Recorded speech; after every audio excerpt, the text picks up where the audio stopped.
We're going to have a great tennis match on our hands. So players set, and it'll be Emma Navarro to open proceedings.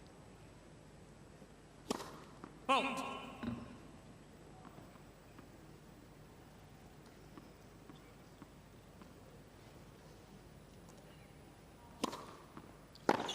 $15.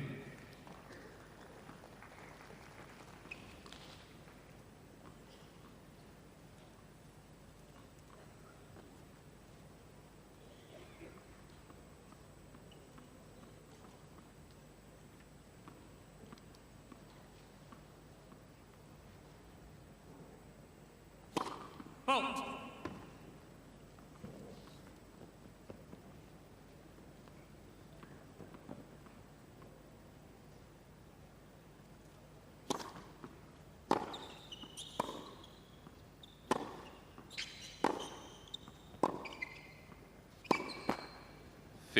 We talk about some of the tension and nerves that players have to work through in these opening stages, opening round match.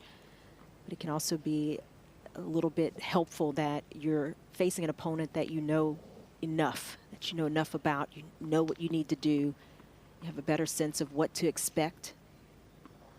A bit of balance there.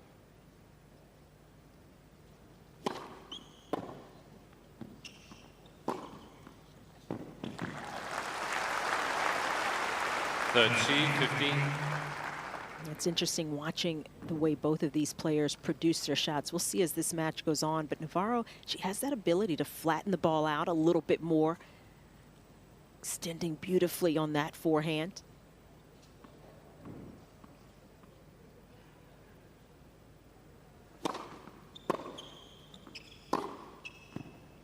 Strong start, isn't it? It's confident. Both players started the year in Brisbane with a second round loss. Navarro losing to Kim Birrell from Australia. And Peyton Stearns going down to Cain there. And then they moved on to Adelaide, where they both got a match in. Out.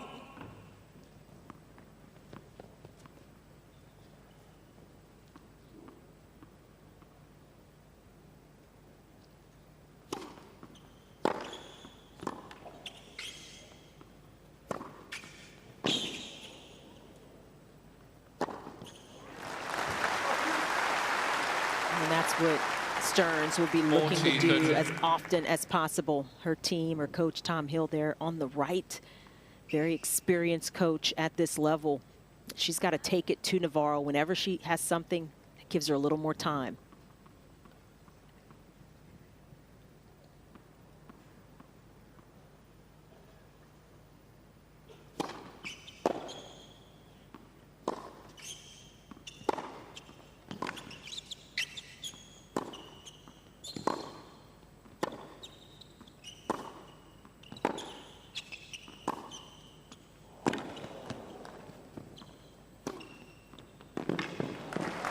Yeah, excellent start from both players, but it's Navarro. Cain, Navarro. He takes the opening game, 1-love. First game. Coco, court conditions. The court seems pretty bouncy and pretty lively. There's a bit of heat in the court already for this first match of the day. Yes, I couldn't agree more, and I think that's going to really help Peyton Stearns out here. She's got a heavier forehand. That forehand can really jump if she's on balance and on base, and it's really going to be a difficult conditions as it gets hotter and hotter through the day. But I do find, speaking to the nerves of both of these players, that Rod Laver Arena to me was always the easiest one to get comfortable. It just felt a bit more intimate when you stepped out here if it was your first time playing throughout the tournament. Yeah, it's a 15,000 seat stadium, so these centre court stadiums seem enormous when you're used to playing on around the world on regular size courts, but when you come out onto these centre courts all around the world, it's something that you got to get used to.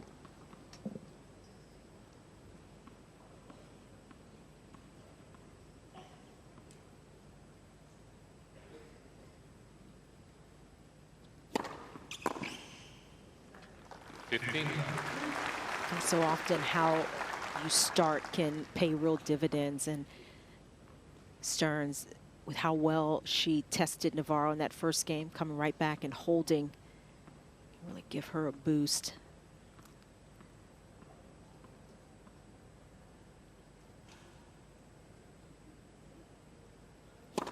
Fault.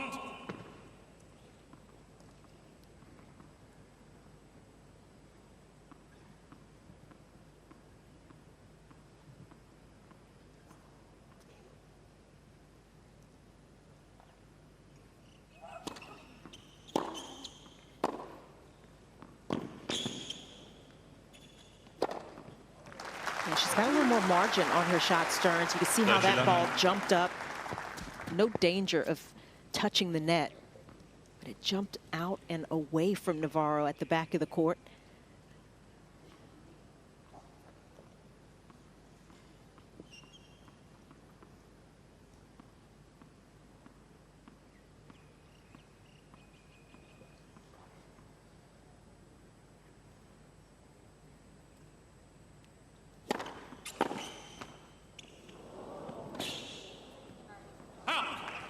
The C15.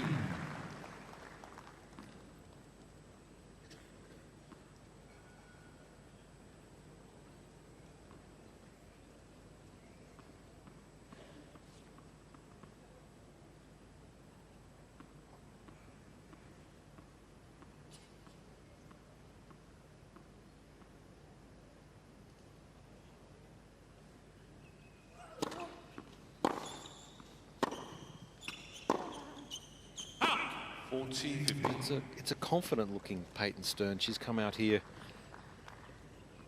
and sometimes you see a lower ranked. Of course, she's top 50, but sometimes you get the feeling they're overplaying.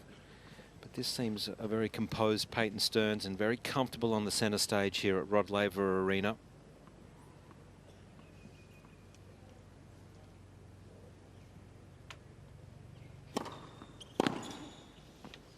That's dropped in. 40, 30.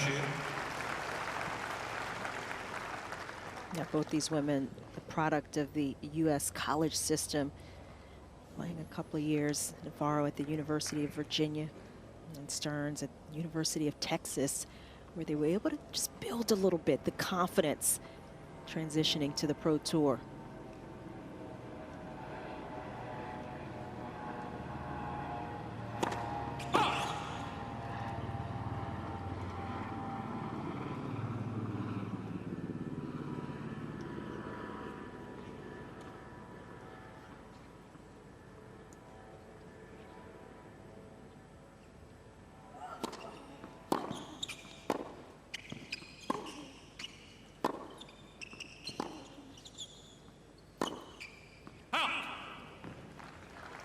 That's a nice play, though, from Navarro, just changing the rhythm slightly, getting the ball a little bit lower, sliding into Stearns, who is looking for that forehand.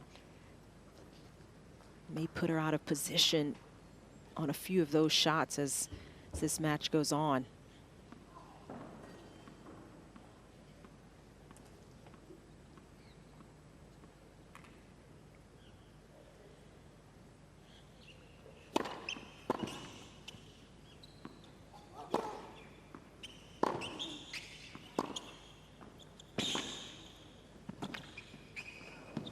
That's quality. I'm loving the fact that Peyton Stearns is really prepared to take this match on and finish at the net, Coco. It's refreshing to see in the women's game just how much more they are pushing forward.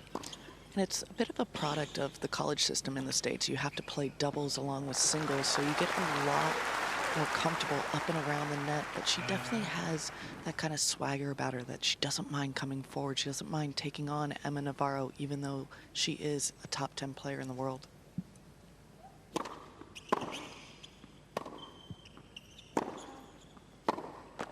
Juice. We talk so much about team events, and it's a different kind of pressure when you're not just playing for yourself and you've got others that are counting on you, and vice versa. And these two, they understand that mindset well. So I think it allows them to just be a little calmer in some of these tough situations, a little calmer coming out here to start.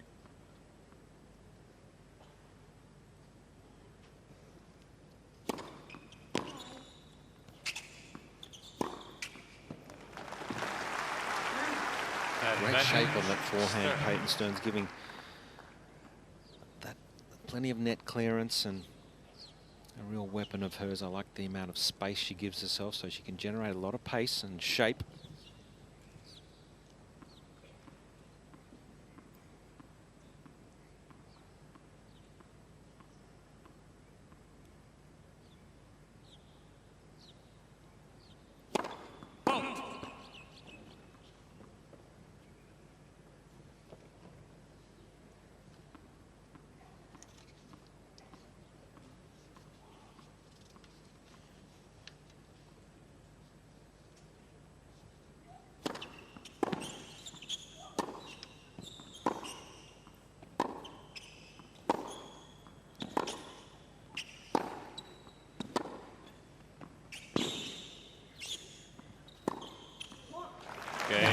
Well measured.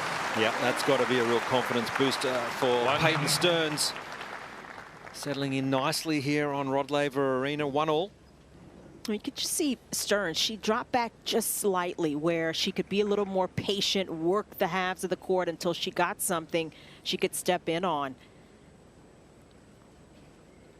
Very calm in her thought process here in these early stages.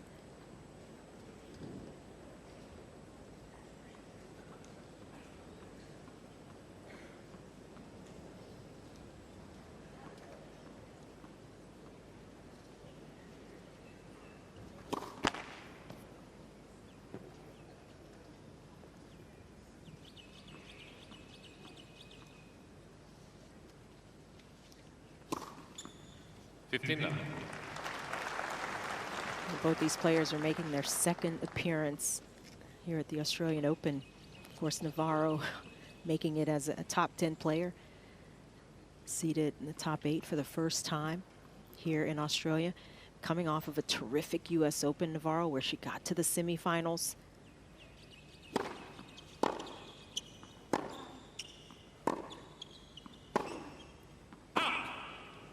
And it was interesting, Josh, because she progressively got better at the majors from the start of the year. 3rd round at the Australian Open, then 4th round, quarterfinals at Wimbledon, then that semifinal run at the US Open. And she did it seemingly expecting to get to those stages.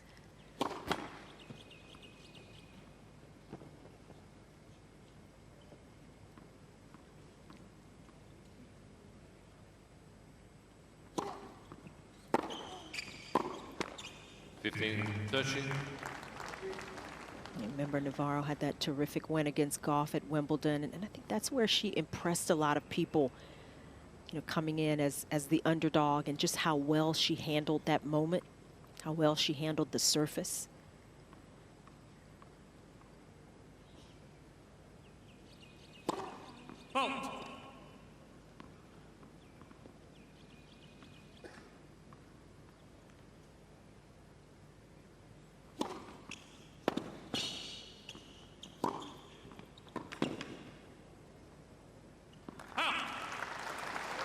Yep, lost in the 3rd round to Yastremska.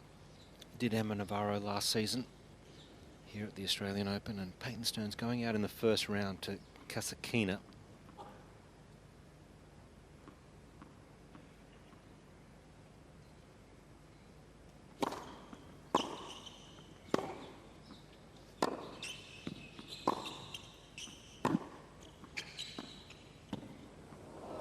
That's beautiful. That's played. classy, isn't it? And the disguise on it was difficult to read because Navarro has thrown the slice in a couple of times. Made it look like she was going to go to the slice there and just carved under it.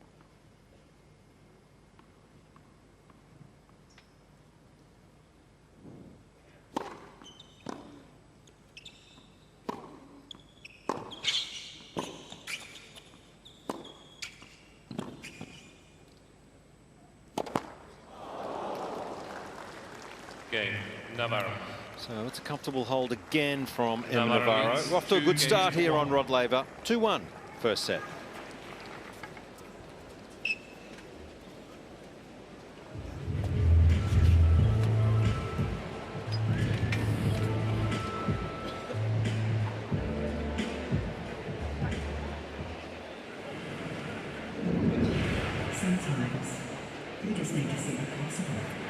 just a picture-perfect day.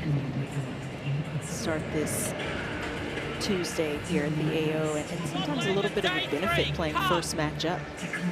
Not quite as hot as it's going to be midday. Yeah, the heat sort of comes in as the day goes on here in Victoria and in Melbourne in particular. Sort of 4 or 5 o'clock is generally at its peak over summer. So this is a good time to play at a Grand Slam. You know, you could be second or third on and you get a long 5-setter in front of you. Whereas I think you'll find most of the players very happy when they get a definite time when to play. Yeah, I think it's helpful, especially in these early rounds. As you can see, yet to play in one this season. However, Emma Navarro, 28 matches, best of 3. So she's a good 3-set player. She's tough to beat.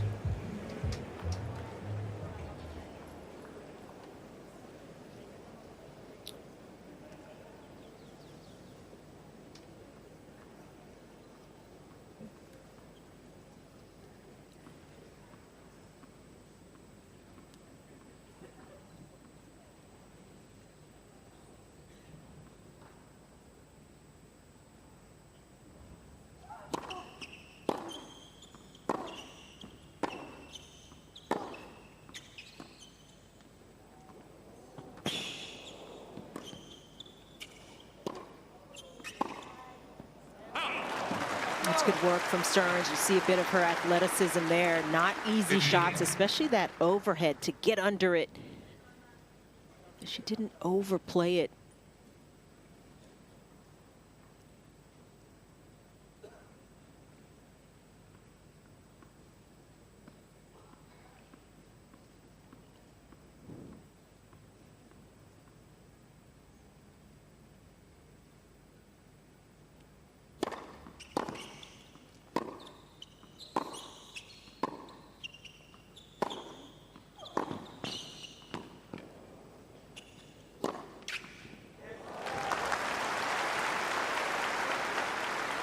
She's going for it, Stearns, and that forehand down the line, going behind Navarro, taking her by surprise. Stearns is going to have to take a few more risks out here.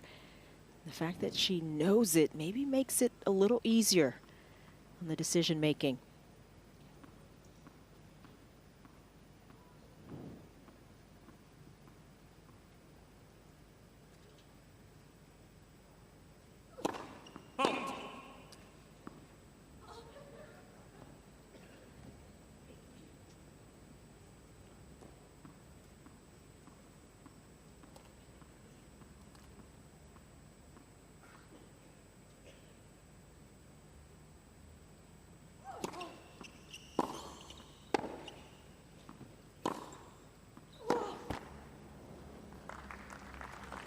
Third C, 15. It'll be interesting to watch both players kind of fence for court positioning. You could see Stearns get a jump on trying to get out to her left to take the forehand, trying to steal a little more time, give herself a bit more space.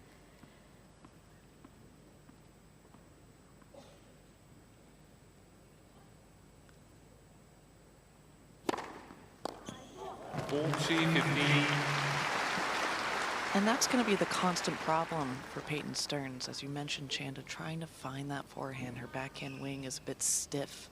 She hits a pretty flat, lower margin for her.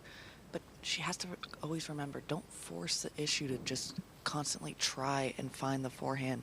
Just stick in these rallies a little bit. Just prove herself to Emma Navarro.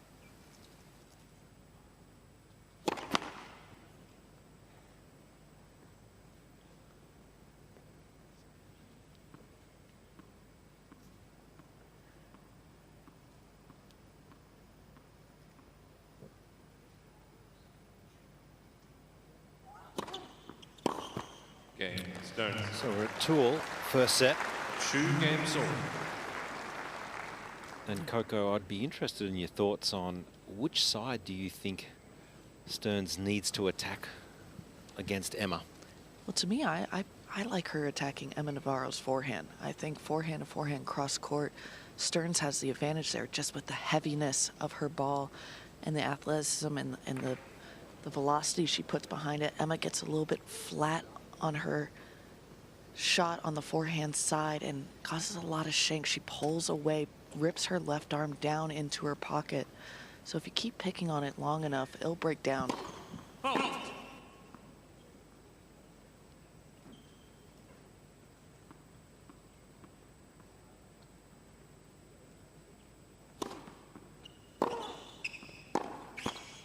Love 50.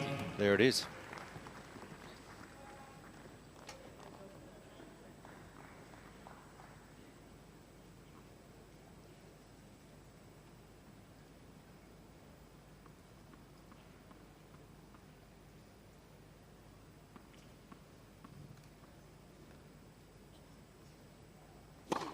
Hold.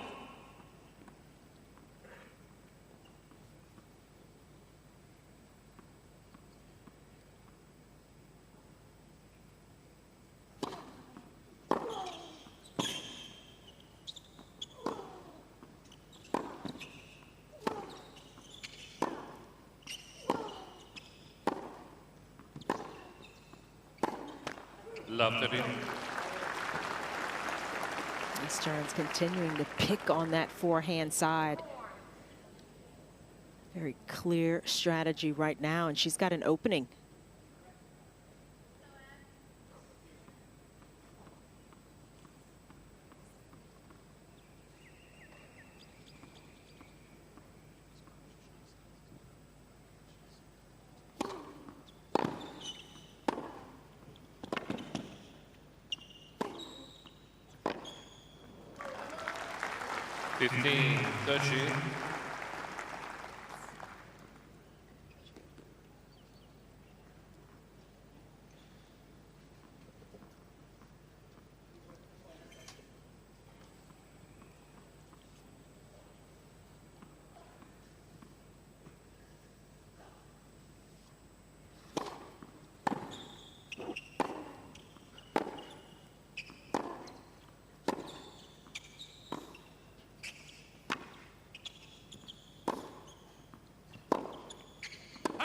Shield.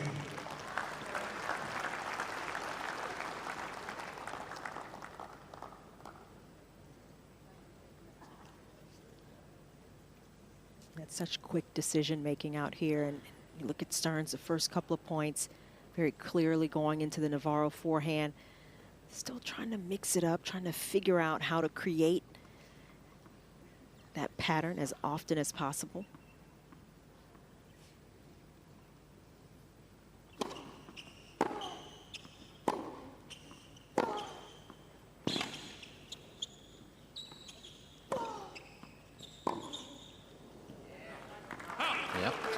Peppering the forehand side here. And that is a break point. And again, it's the different manners that she's peppering the forehand. She's rolling it short in the service box, then she's going deep. She's giving Emma Navarro a lot of different movement patterns to have to deal with on top of the heaviness that Peyton Stearns has on that forehand wing.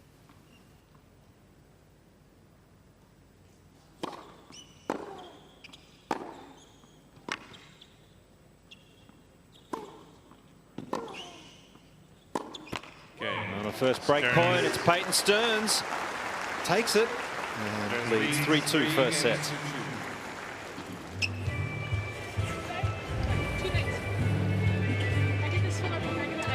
Peyton Stearns really picking on the Navarro forehand in that last game specifically. And here's a look at the number of times she's going to the forehand, 27%, and she has won every single point where she has gone to that side of Navarro's game.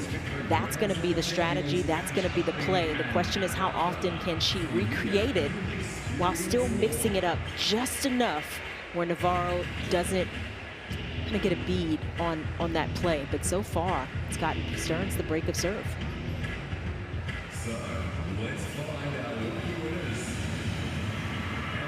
Well, fans just lining up here. You can catch the tram, and then you hop straight off of the tram there, and that is the entrance, or one of several entrances here at Melbourne Park. Over 1 million people expected through the gates at this year's Australian Open, and already in the first few days it's been record crowds, so no doubt organisers would be absolutely thrilled. So is that what they mean when they say, hitting for the tram lines? They're It's heading, because you're way out of the ballpark? Pretty much.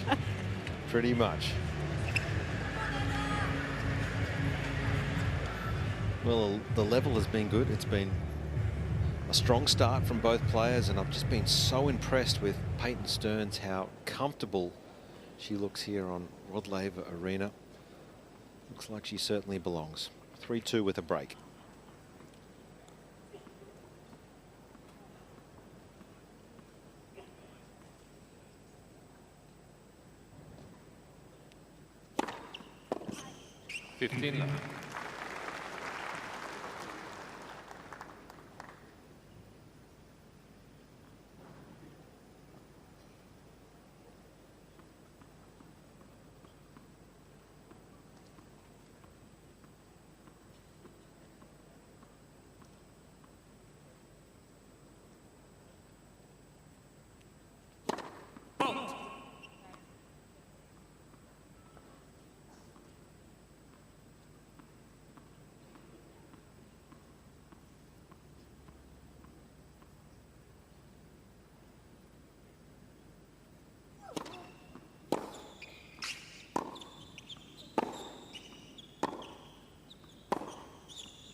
Yeah, that's the rally position that Emma Navarro is looking for. She wants to get into that cross-court backhand rally. That's the weaker side of Peyton Stearns, or the less damaging side.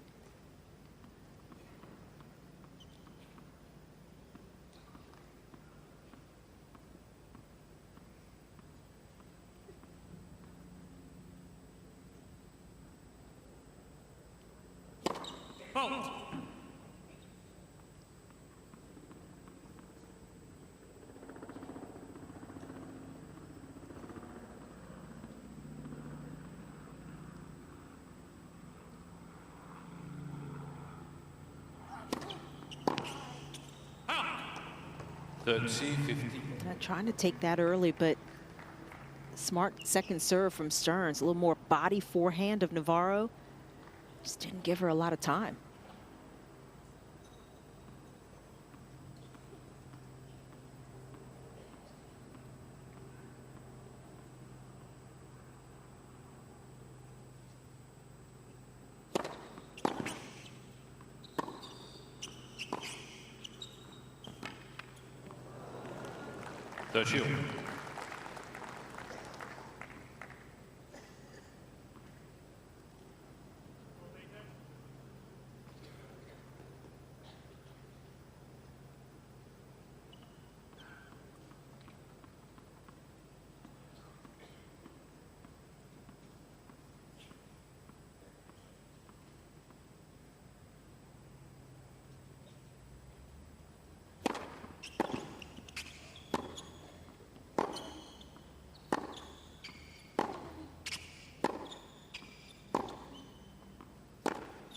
Yeah, that was a clever shot. Just changed that direction of the cross-court forehand rally. Emma Navarro just shaped it nicely.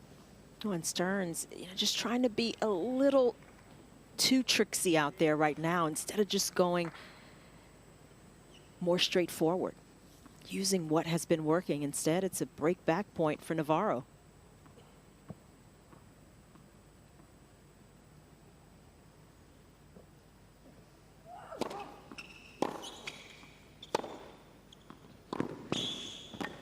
Excellent defense from Navarro, and that is a good comeback. Get back on serve, and Coco, that's the sort of, we saw it 2 or 3 times in that game there where Peyton Stearns just probably needed to be a little more patient in that rally position. Yeah, and to me, that's the biggest difference maker between being around 50, 40 in the world versus where Emma Navarro is top 10. You don't let these moments slip by. You got the break in the first set. Now this is the most important service game of the set right now, of the match. You got to play solid. You got to play consistent. You're not trying to showboat out here, and it was a little bit just too wild. And a nice bounce back here from Peyton Stearns. That's a good response to start this game.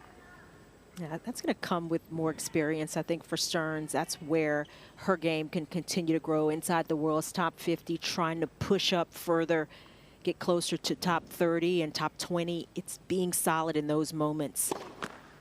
That's going to be the difference for her, playing a smarter brand of tennis and making your opponent have to do more if they're going to get that game. 15 all. I mean, specifically when you look at the Peyton Stearns game, it's good. Yeah. A lot of weapons, especially the forehand. We love the forehand, and she's got to take great confidence from seeing Navarro move into the top 10, and that's got to give her confidence in thinking, well, maybe I can do that too.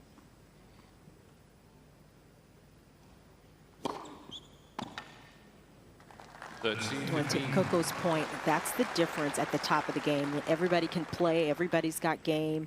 They have the shots in their tool bag for the most part, but it's who can mentally maintain a high level for longer, who can pull it back if they go off on a particular point or two.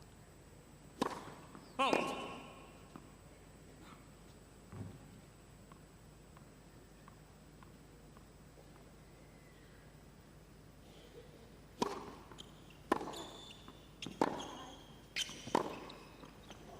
Oh, it's brilliant.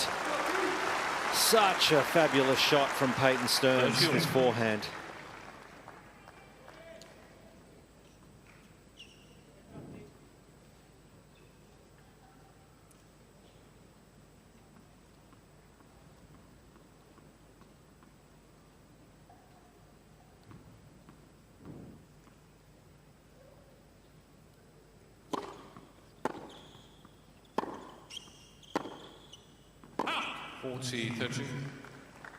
Yeah, she's got to get just a little more soft hands on the backhand, Stearns. That would give her a similar brush that she gets on the forehand side.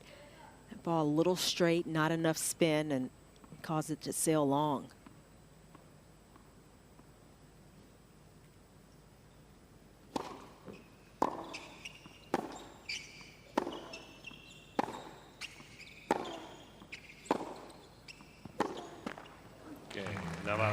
So Navarro please. holds on here.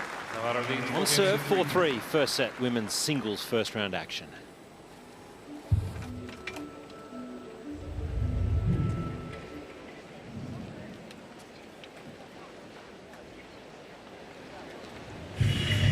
No signs of panic there from Emma Navarro when she got down that break. It's been a confident start, I think, from both players, and the level has been great.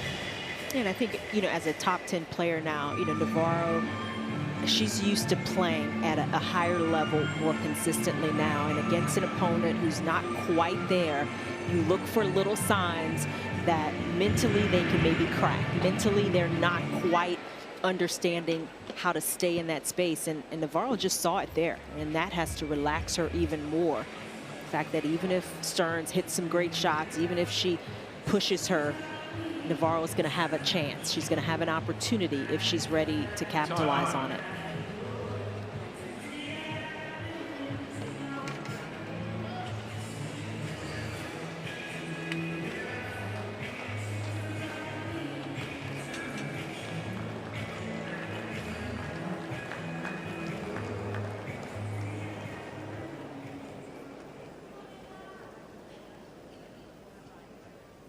So Peyton Stearns coming out to serve, back on serve, and is serving now with the new balls. Got the difficult end, the sun to contend with as you throw that ball toss up. That's the hard end to serve from.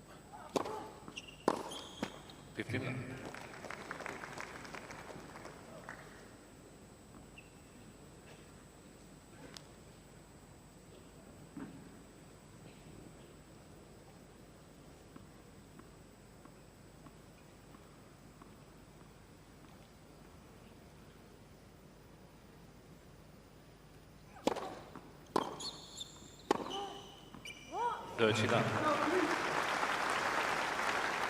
Tom Hill there, right of screen. Used to coach Maria Sakkari for many years. Now in the camp of Peyton Stearns, and a very encouraging coach. very positive.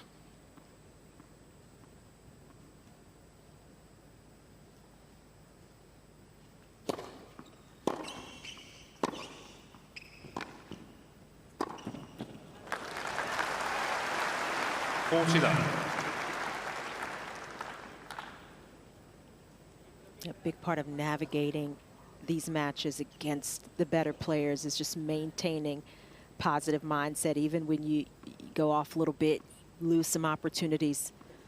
Stearns getting right back to it here.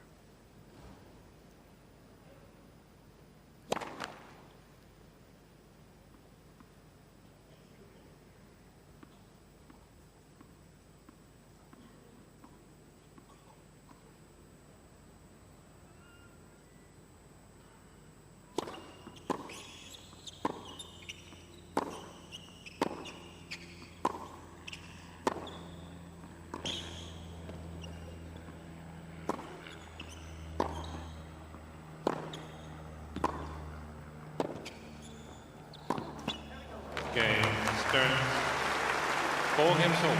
We're right back at Emma Navarro here, 4-all. Very important steadying game for Peyton Stearns. Shift in momentum after Navarro won those 2 games in a row with the break. Stearns has continued to hold her own. They've had some tough matches, their previous matchups, even though Navarro has the advantage, the 4-1 advantage in the head-to-head. So maybe that gives Stearns a little more confidence to get down the stretch in these sets.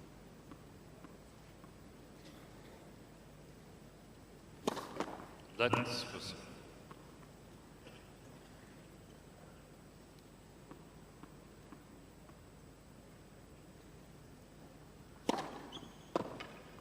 15. And I think this is the kind of match that will test the discipline of Stearns. You look at what she's trying to do, how she's trying to use her forehand, and the strategy does work, but can she hold in enough to implement it consistently?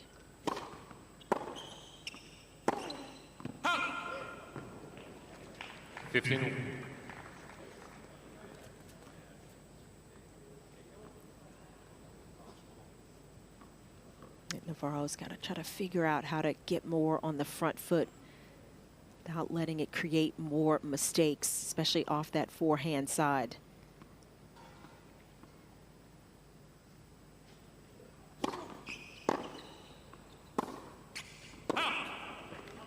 I think the way Navarro does it is with a little more variety. The slice was a good play. You know, sometimes not just the drop shot, but the short slice where you bring your opponent in on your terms.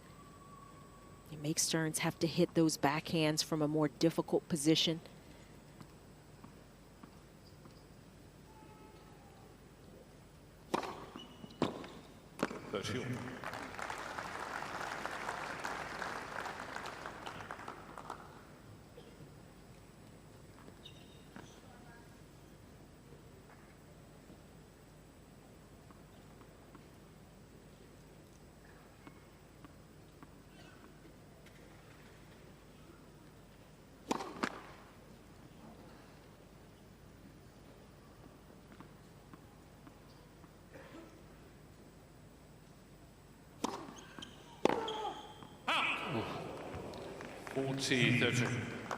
Just wide.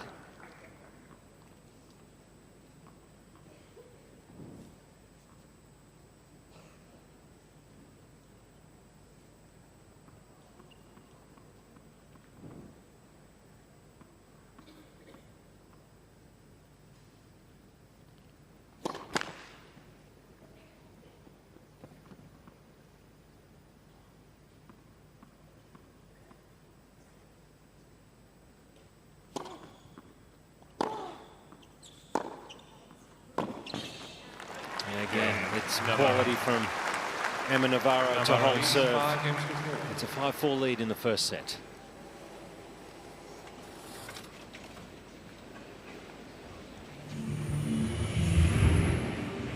it's natural. It's natural to get nervous when you're having to defend points, especially big points for the first time. So I think it's going to be a give and take and being a little bit forgiving with herself. But for me, Emma Navarro is the utmost professional out here.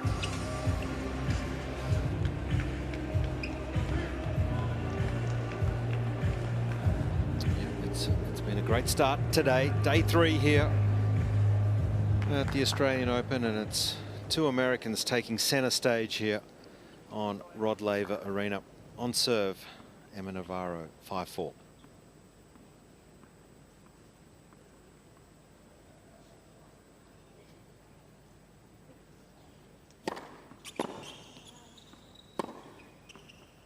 I love this forehand. It's a real weapon.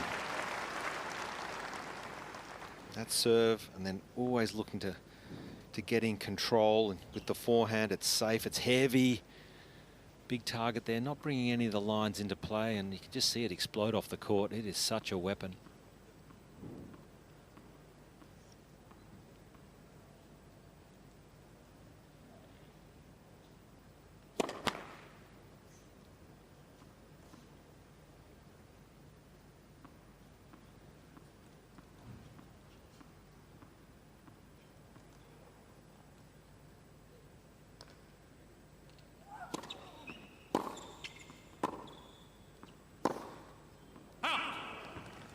Touchdown.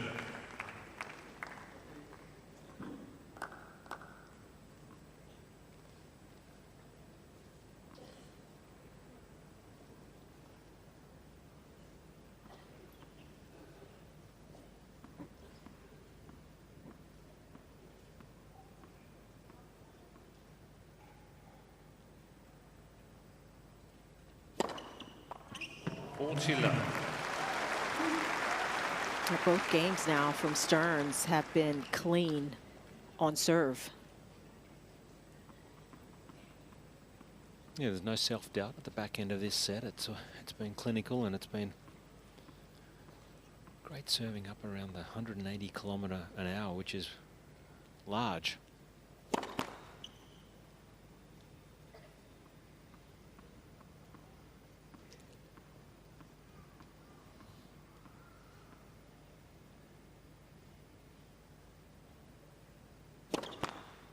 Well, Peyton Stearns serving at 68% of first serves in, so that's a good number, a high number. Emma Navarro at 60%.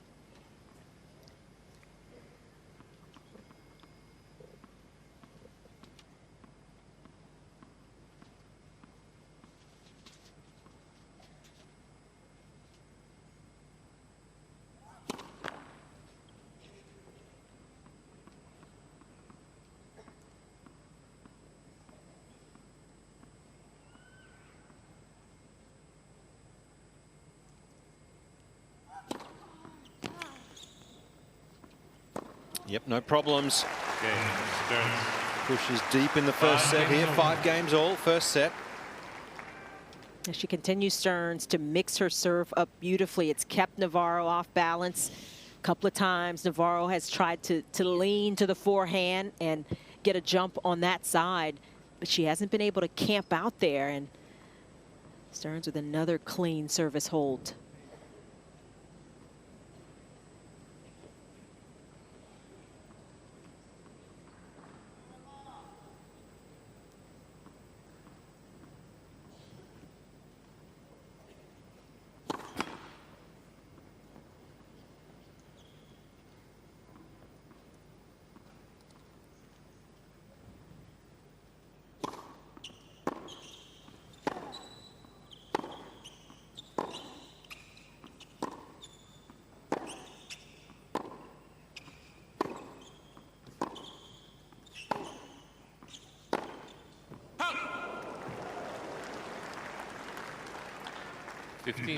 It's not a bad miss, though, and those are the ones you got to take and say, you know, was the right idea. Just maybe pull in the aim just a foot or two inside the line, but she was working Stearns to get on the front foot.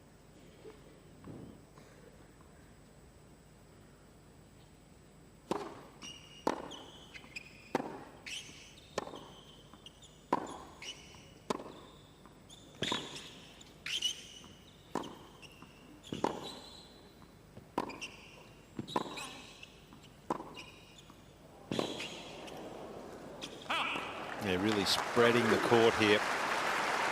I liked Peyton just trying to overplay when the ball came to her backhand then. Yeah, you could see her trying to roll the backhand, not let it create the miss. The fact that Navarro's going there took her time.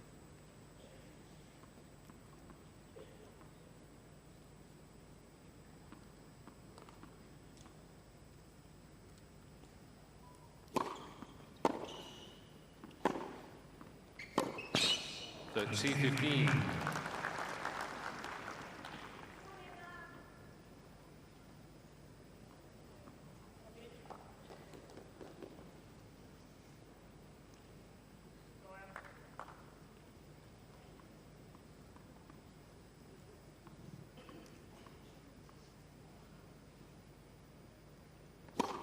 Fault.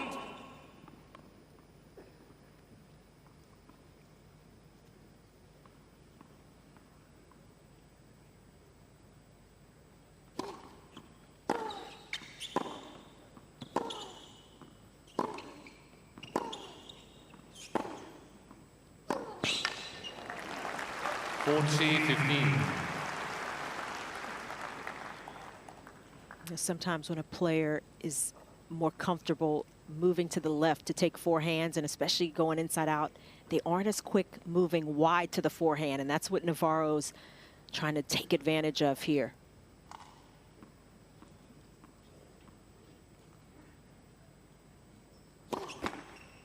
Fault.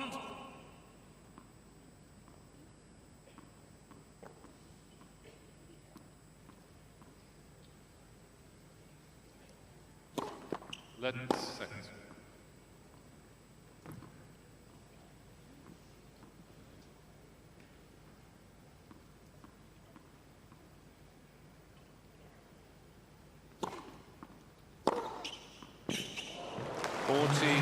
Yeah, good footwork here to get in position to want a forehand. That's what she'd be looking at a lot more, is to try and how can she dominate with the forehand, and that is such a weapon, such a strength.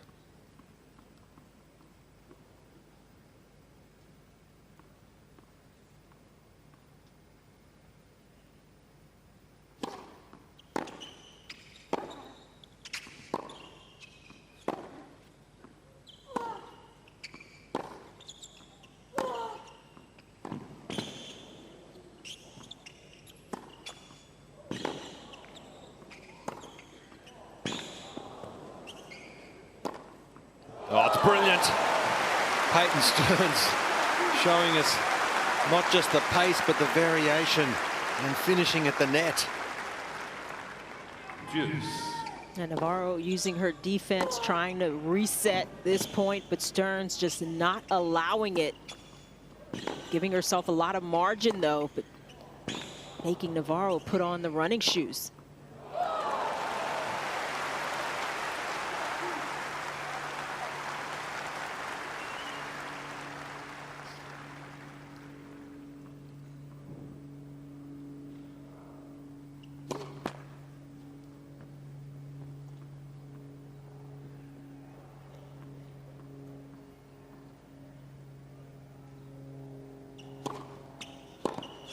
Oh, it's just so good. That is classy from Peyton Stearns.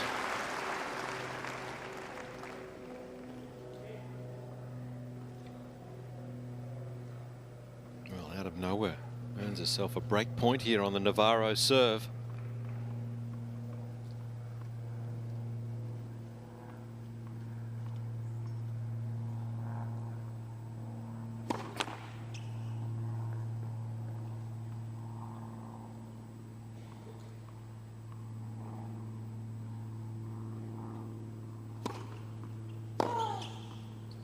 Oh, she's done it again. His forehand really dominating at the moment, and Peyton Stearns gets the break and leads 6-5 first set.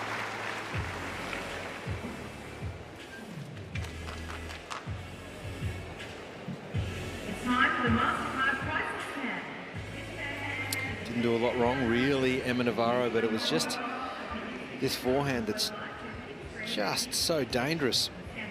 Yeah, from 40-15, it looked like Navarro was moving comfortably. ahead in this set, but Stearns kind of took it in the end. And Navarro, you might say she got just a slight bit tentative. She's gotten a few misses from Stearns. Maybe she thought she might get the same, but it just didn't happen. And in the end, it's Stearns now with another break, and now with this first set on her racket. That's how it's done. So scan the QR code up on the screens now for your cans. To use the MasterCard fan cam. It's a fan cam done differently.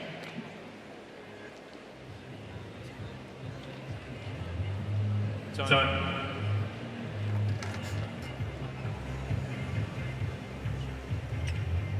Not a cloud in the sky today here at Melbourne Park. It's a picture-perfect day. Still in round one here at the Australian Open. Spread over 3 days with a Sunday start here at the first Grand Slam of the year.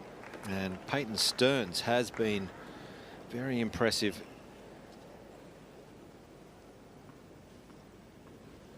(6-5) serving for the first set.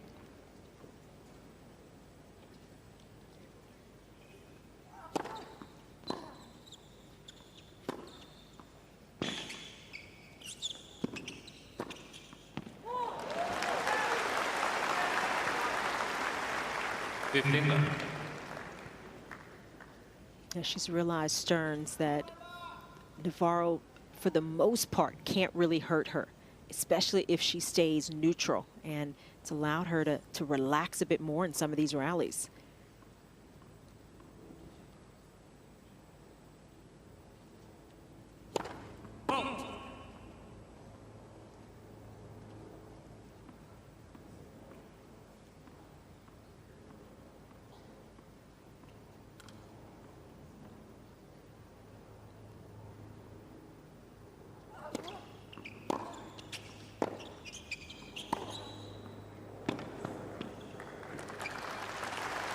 I say can't hurt her. It's more that she's not hurting her consistently, Navarro. And Navarro's got to look for more opportunities to do that, and that's spread the court. Use the angles. Use her ability to roll the ball. Get a little better direction. It's played Stearns a little too straight up in some key moments so far.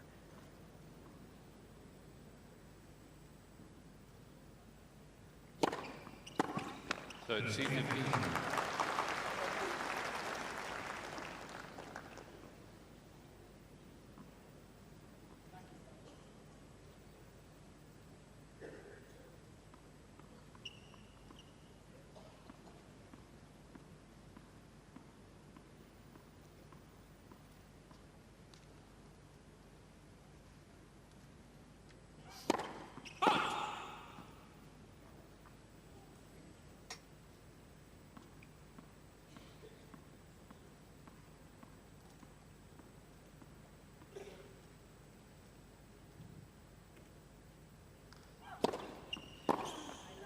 C15.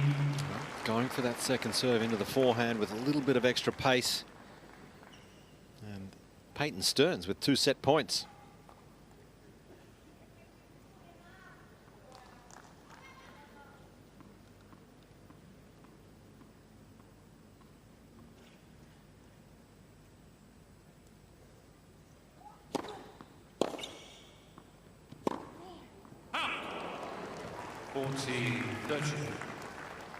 That was an all or nothing forehand from Stearns. That had to be a winner, and she went for it. I like this. She's just taking a little bit of time just to use the towel. You can talk to your coach, get a bit of reassurance and clarity.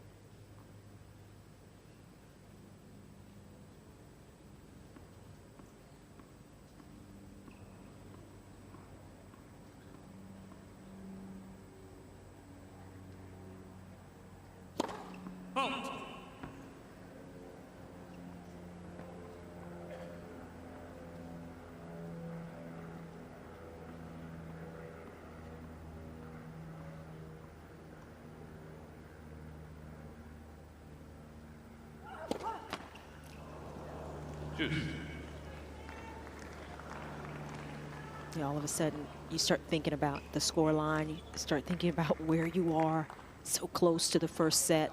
Hard not to. Very difficult to stay present and in the moment.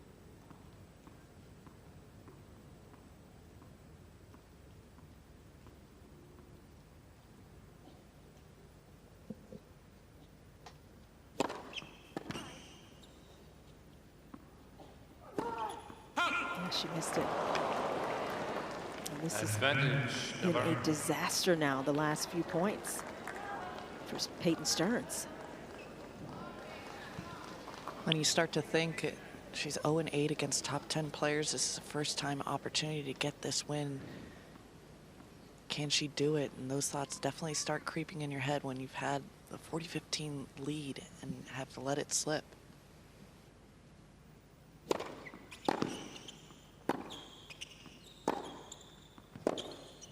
Well, that's a nice bounce back from Navarro, saving 2 set points to level this up at 6-all. Did she really save them? Well, the missed forehand from Stearns, the double fault, another missed forehand to give Navarro the break point. And this is where Stearns has got to do a hard reset, because it's difficult to accept that you just kind of gave your opportunity away to close this first set out. She's still in it, but not easy to recover here. Yeah, it's got to happen now. It's got to be quick. Got to forget. Move forward here. 6-all.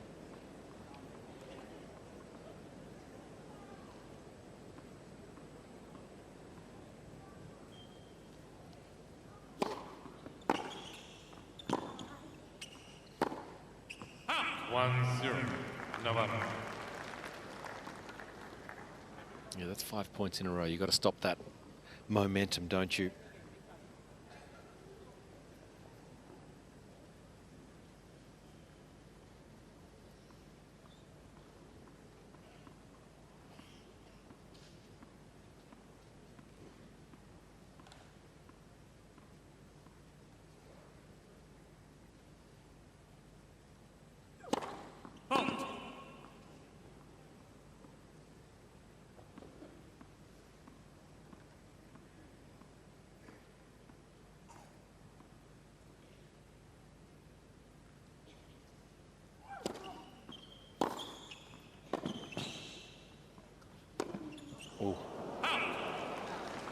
And now Navarro can't believe it. Just a little slow getting up to the forehand. She gets a little whippy, and it's so tough below the net when you get closer to it. So maybe that helps steady Stearns a bit to get that miss.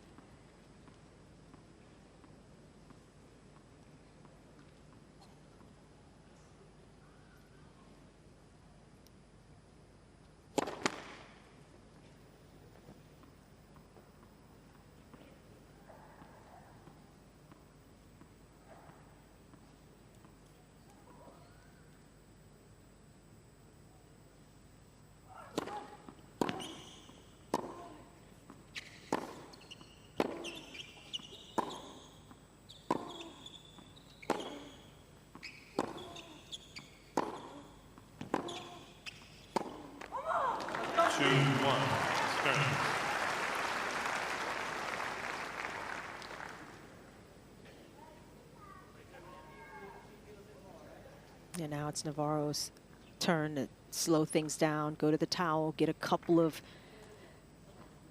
reinforcing words from her coach, kind of pantomiming just to stay calm.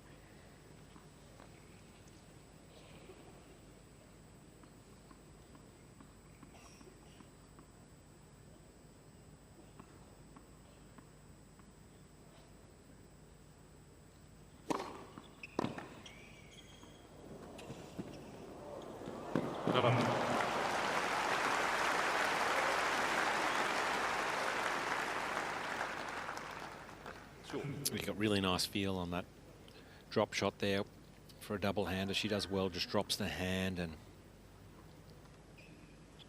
I've seen it a few times in this first set.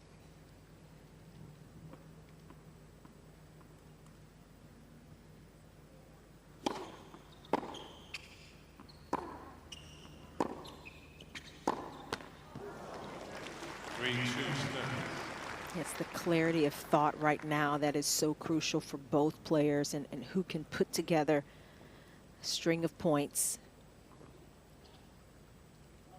Play a little bit more high percentage tennis.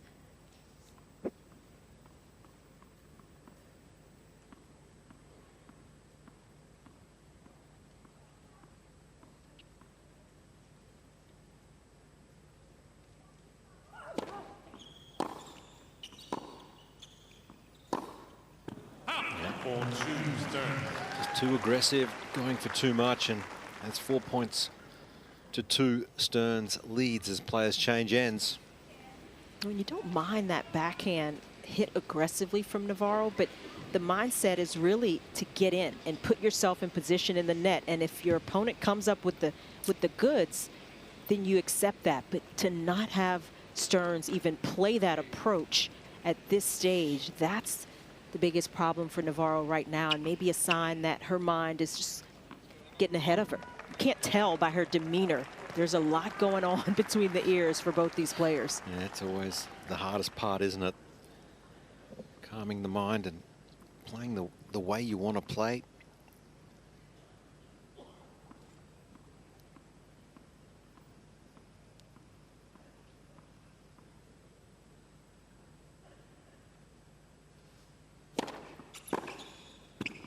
All right, Coco, 5-2, Peyton Stearns. She was up 2 set points in her previous service game. What has she got to do here to get it done? Make sure she gets this return in play. Emma Navarro has chalked up a couple of just really silly unforced errors, so you gotta sometimes just play with what your opponent's giving you. So right now it's just lock down, hunker down, be solid. It's all about this first return. Just get it deep middle.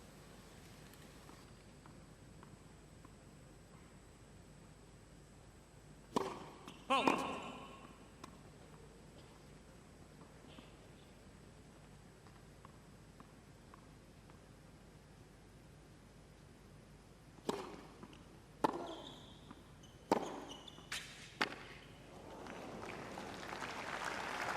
5-3 Stearns.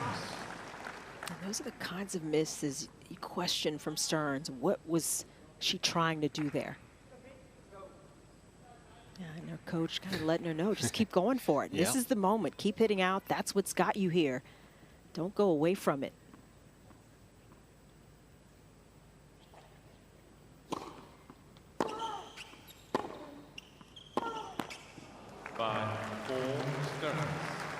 The nerves are a real thing out there. The tension, you can see it in both of these players right now.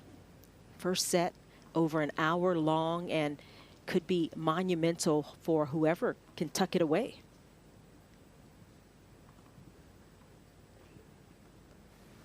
It's a bit of getting into the thought process of playing to win instead of playing not to lose, and both of them are kind of stuck in the middle ground.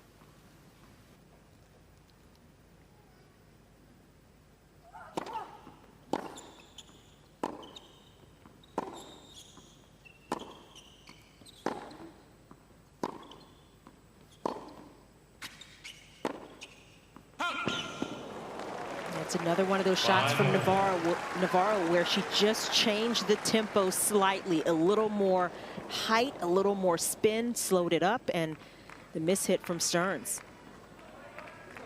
And this is where the legs are crucial, and right now I think you see both players just slowing down at times. Stearns there really stopped the leg movement. So back even in this tiebreak.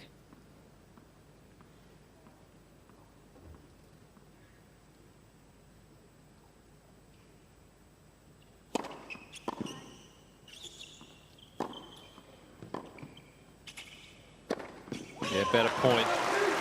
And it was all set up from the serve. Went for her best serve, backed herself, got on the forehand, and earns a 3rd set point. Emma Navarro is in trouble here. Down another set point, and that is good stuff right there from Peyton.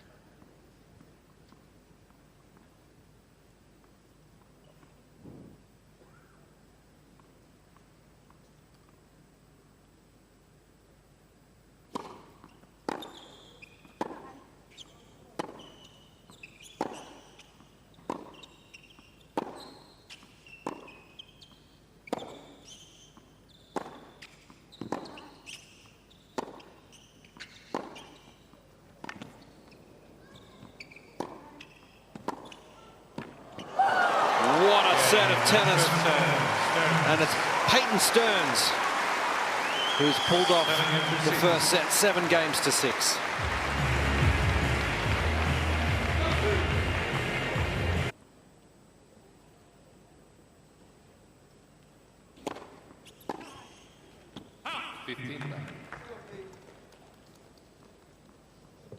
This is where the belief starts to come in. Certainly, as we get midway through this second set, does Stearns believe she can get what would be her biggest win yet, her first top 10 win?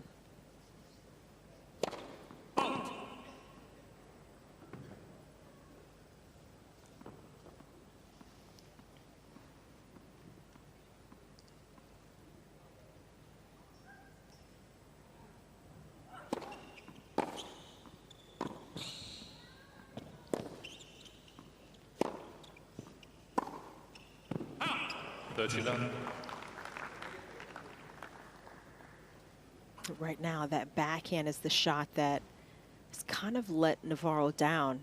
Teeth of the first set in that tiebreak. Few misses off that side. Another miss there early in this second. It's usually the more stable side.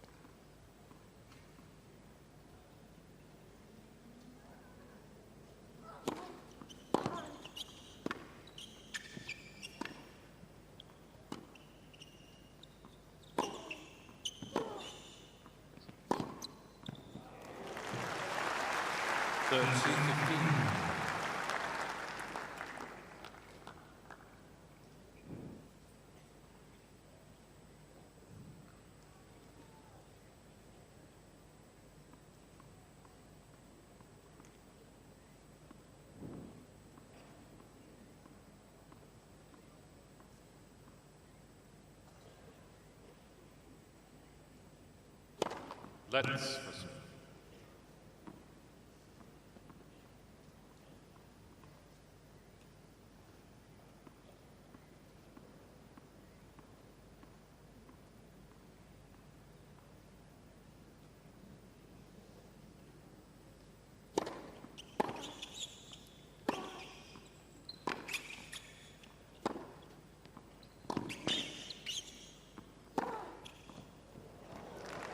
That's so good.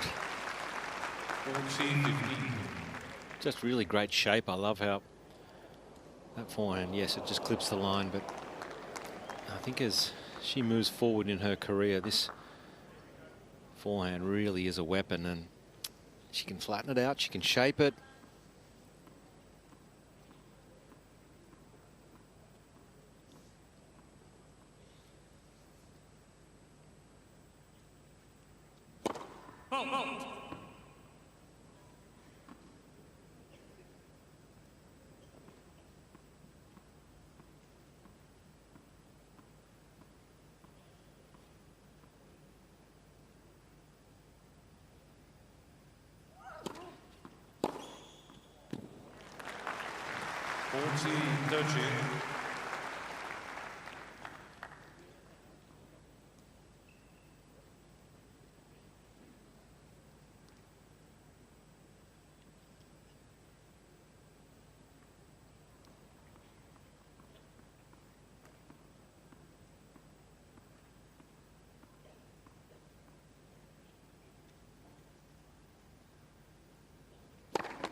Perfectly played. Best drop shot so far in this match from Stearns, and as she holds to start this second set. Just the start you want. Haven't seen much of the old drop shot from Peyton Stearns, but just letting everyone know she's got all the skills. When her position was so good, well inside the court, saw how far back Navarro was behind the baseline. It was the perfect time to throw in that shot. So everything coming together for Stearns right now, and Yeah, Chandler, 2021 NCAA singles champion, and that's to win that, you've got to be a very good player. That's a good thing in her freshman year as well. Yeah, both these players, NCAA champions in college, and real rich history of winning before getting onto the WTA tour.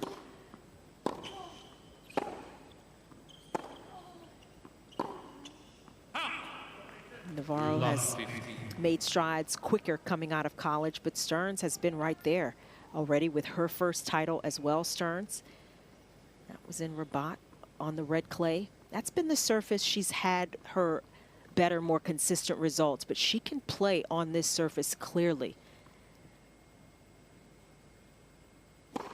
Let's.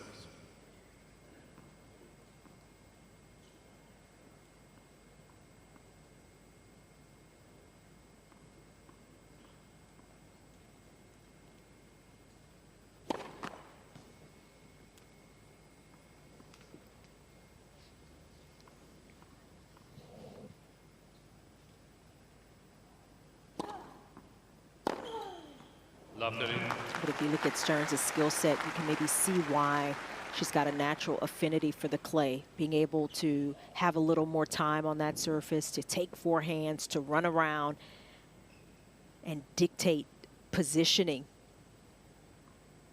The clay allows for all of this, and she's been translating it to the hard courts.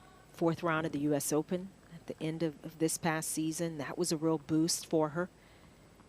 And now trying to get her first win here at the Australian Open.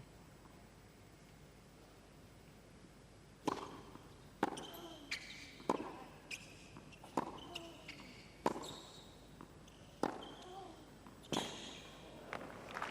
real chance here. Love 40. You know, Emma Navarro is excellent in 3-setters, played 28 of them last year in 2024. But she is 2-8 at Grand Slam level after losing that first set. So a real challenge here for Navarro.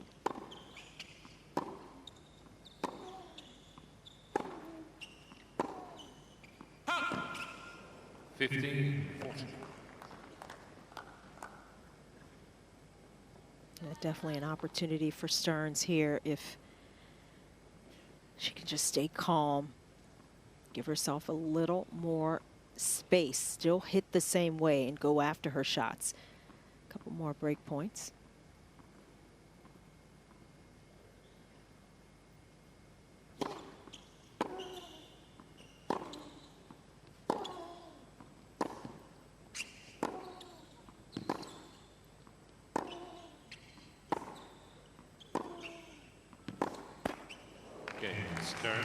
Looking so solid, Stearns. At the moment, the backhand for me, Chandler, she's not trying to overplay it. She's solid with it, then looking to use a forehand. So the 8th seed in a bit of trouble here, down a set and a break. Yeah, I think early in the first set, we saw more missed backhands from Stearns. She was trying to force that shot, and it made it actually a little stiffer. She wasn't quite getting the spin. Now she's just softening up enough. She's rolling it a little more often, not over hitting it. And it's been a good balance.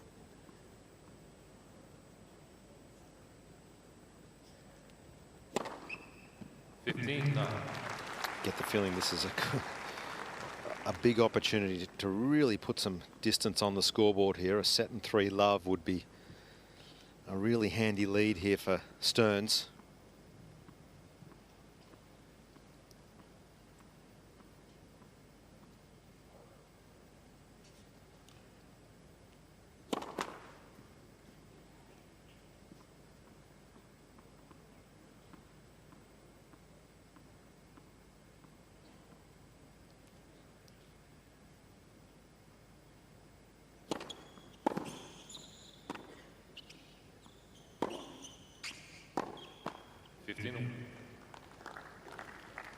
That's the backhand we saw a little more often first part of the first set, where she tries to to hit it a little bit harder, trying to force a bit more angle, and that shot flattens out even more. No chance clearing the net.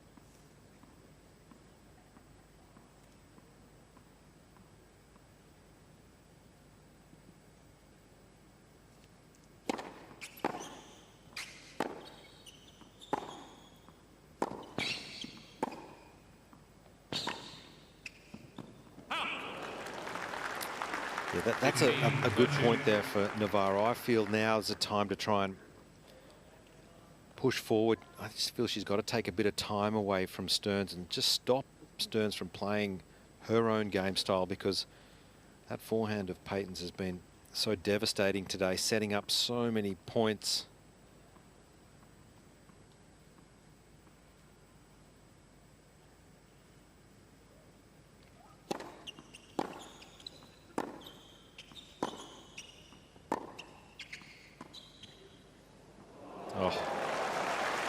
That's sublime and out of nowhere from Navarro. Well, at a set and 2-love down, you know, you'd think some players would really start to panic, but if anything, she's got greater clarity about what she needs to do to get back in this match here. This has been a good response.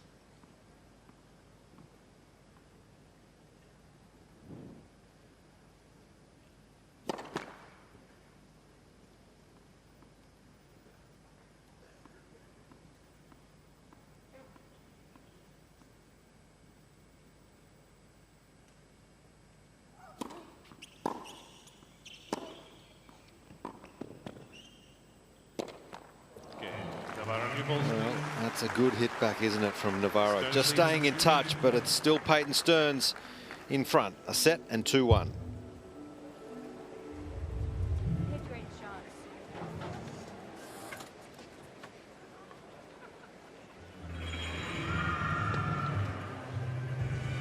You look at the last 4 times that these two have played, it's been Navarro who won all 4 of those meetings. Stearns won the very first time they played back in 2019, but since then it's been a couple of 3-setters where Navarro at one point lost the first set, had to come from behind. So a little bit of everything we've seen in this matchup between Stearns and Navarro, perhaps why we don't see Navarro panic just yet.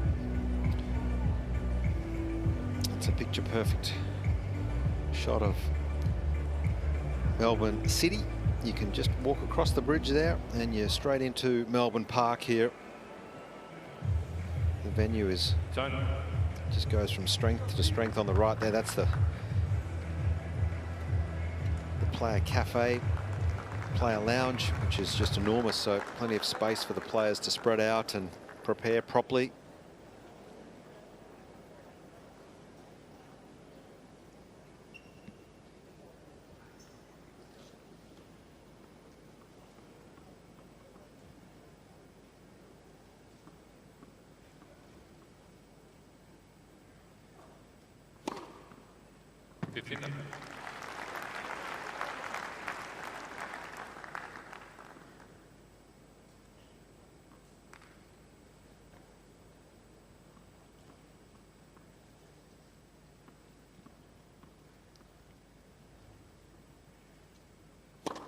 That's possible.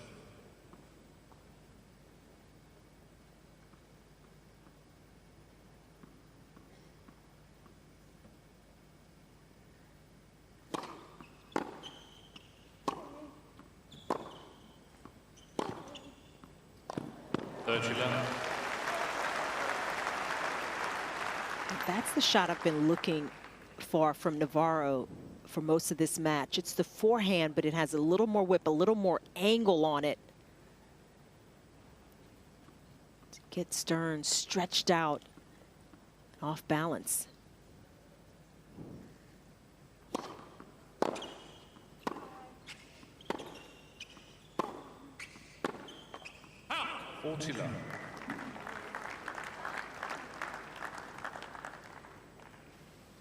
From down here, it looks like she's definitely picked up the pace on that forehand wing, Emma Navarro. Definitely driving through it a lot more, definitely trying to get after the first strike mentality type of tennis.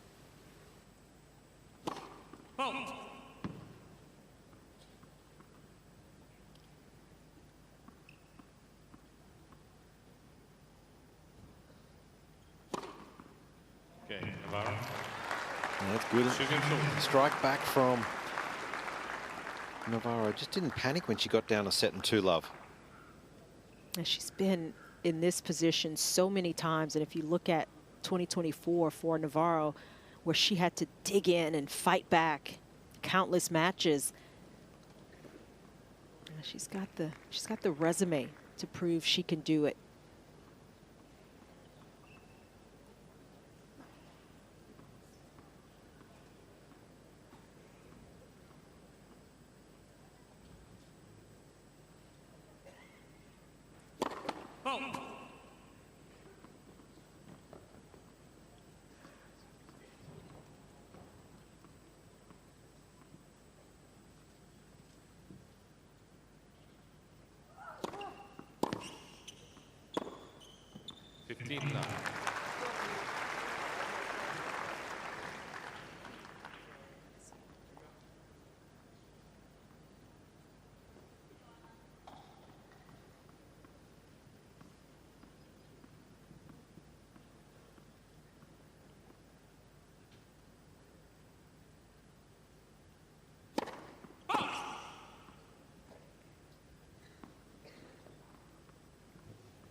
I just kind of push that backhand.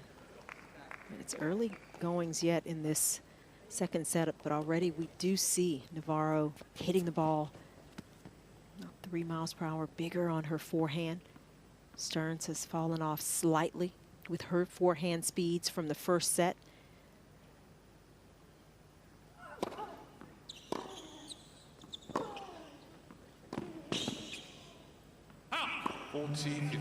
This is part of the reset that happens at the beginning of a new set, but this is where, as a player, you want to be aware of it. Get back to what was bringing you success.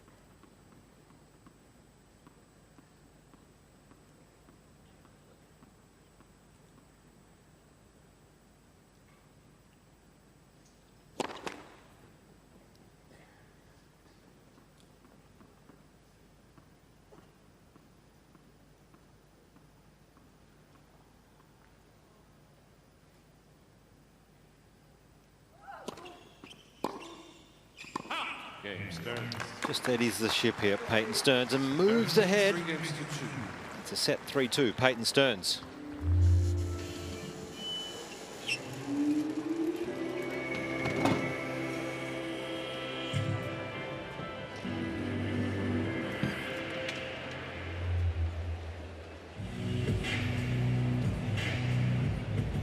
Just taking a look at that serve, and she's been able to hit her spots pretty well today, Peyton Stearns. First serve percentage for the match is at 60%, winning 64. I think it's been the second serve. She's up at 58% of points won on the second serve, which is a high number.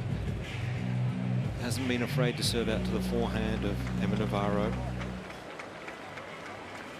And big crowd still coming in through all the multiple entrances they have here. They've really made it accessible from the city here in Melbourne. And as you can see, all the covered courts with roofs, 3 in fact here at Melbourne Park. Certainly not wide and open and not needed to be closed on a day like today. So far the weather has been behaving.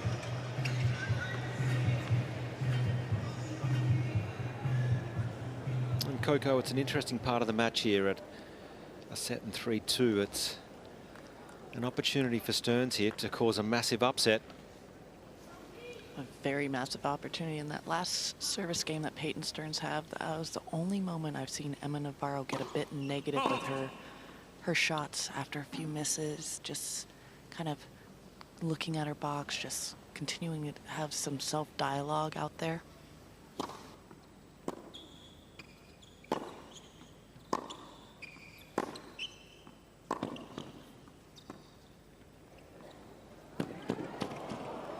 And Coco, Peyton Stearns has a good record at Grand Slam level. After she's taken the first set, she's won 9 and only lost once. So that was coming to Von Drusova at the US Open. So a real chance here, Coco.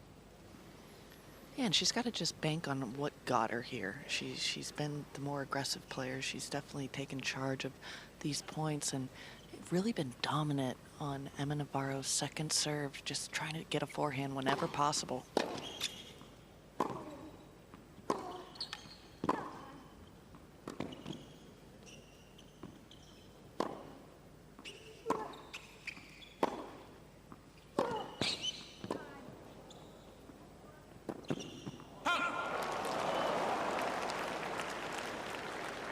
Yeah, you get to the end of a more physical rally, and even these types of shots that seem simple are not.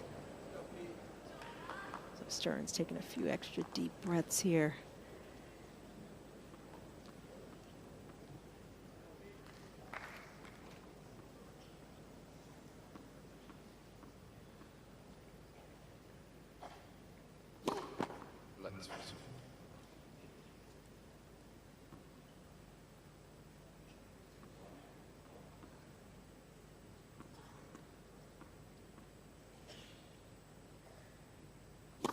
Let's resume.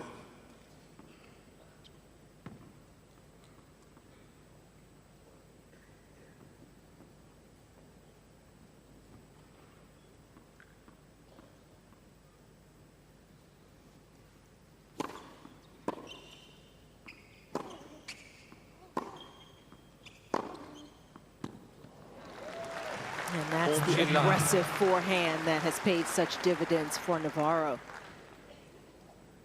Her ability to get on the outside edge of the ball, create that extra angle.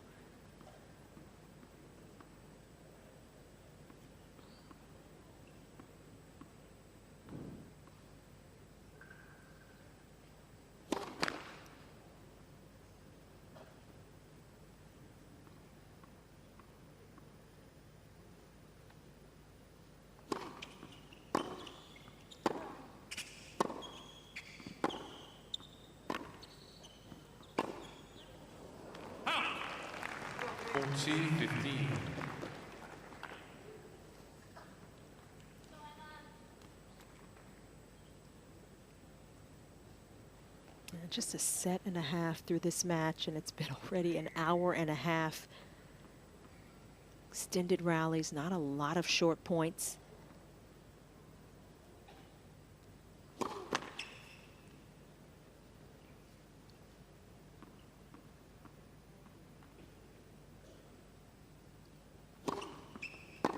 Okay, come on.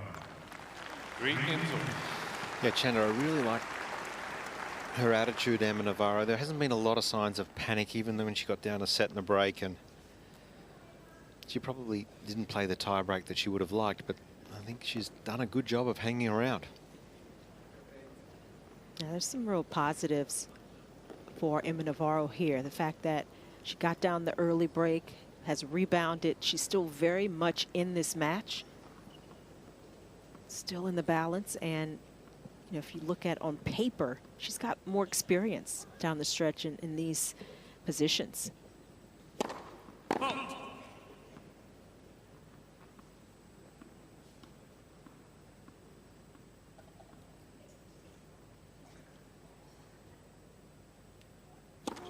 You know, we talk about experience, and some of that can go out the window in a match like this. It's a bit of an equalizer, but it allows you to not really panic when you can pull from a reservoir of matches and winning in tough situations. can maybe execute 1 or 2 shots down the stretch that could make the difference.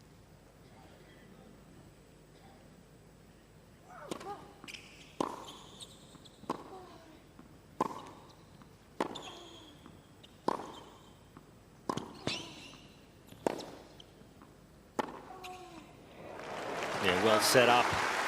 Was patient, waited until she got that right ball, and just letting everyone know that whilst the forehand is the weapon, this cross-court backhand is very dangerous when she really commits and gets through that shot.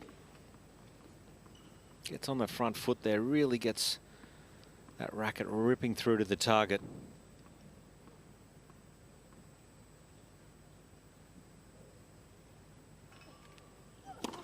Fault.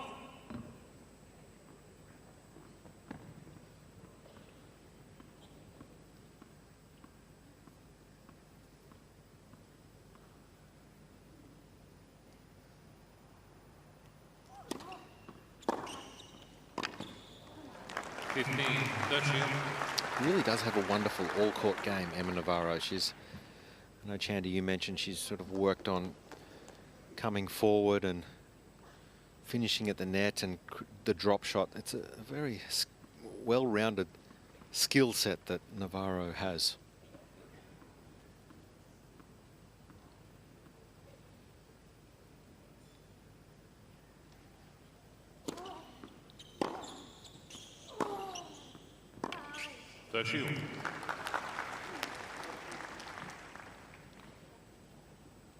It's been a bit of a balance for Navarro, trying to kind of figure out how aggressive to be, how aggressive can she be. It's Stearns overall that has had more consistent aggression in terms of being on the front foot, leaning into her shots, kind of dictating the tempo of some of these rallies.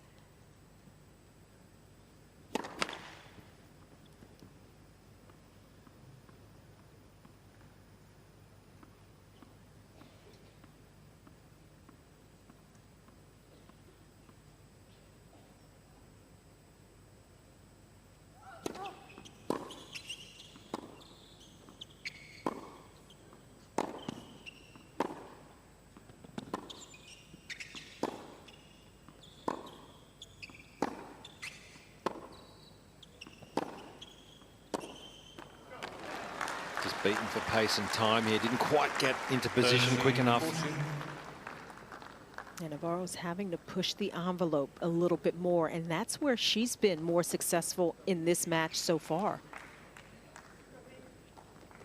Another break opportunity.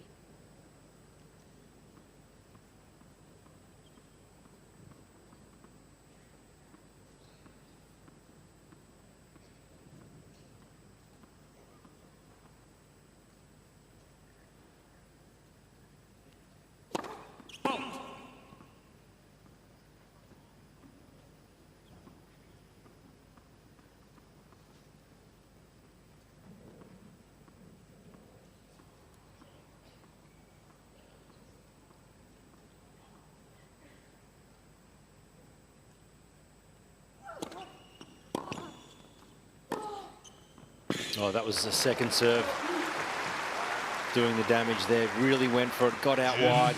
Navarro was pushing forward, wanting a short second serve. Didn't get it, and then, of course, you'll see she's stuck. She's way out of position here. Look at that. Excellent second serve under pressure.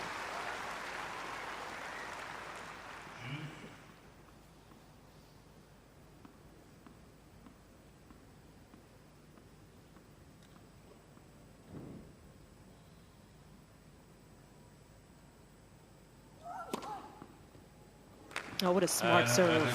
She's been going for that wide serve, but that one a little shorter in the box, carving on the outside of it. No chance for Navarro.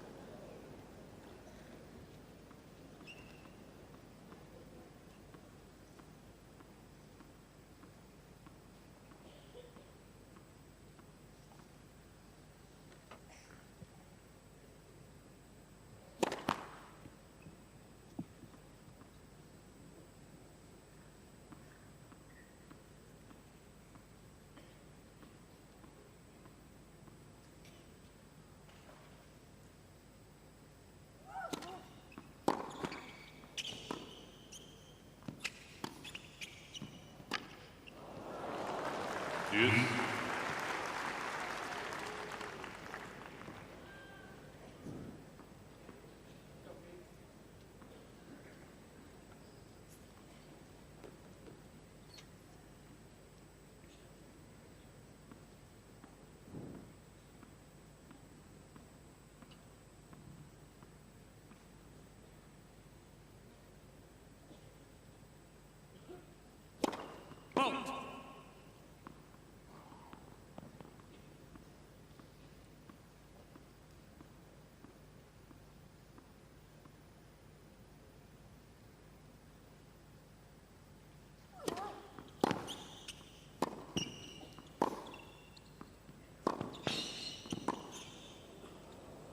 No. Advantage, Navarro.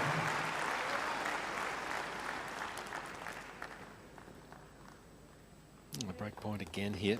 Number 2 for Emma Navarro.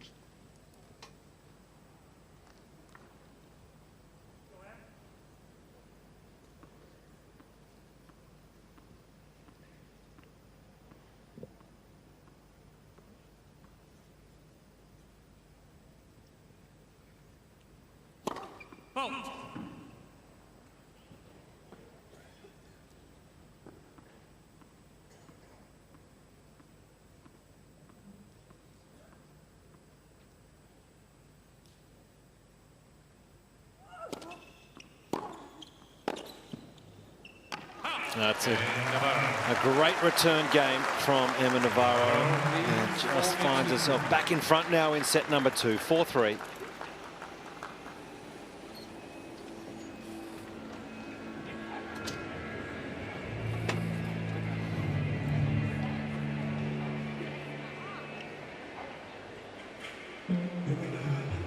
Well, that's 4 of the last 5 games for Emma Navarro, and she's hit back.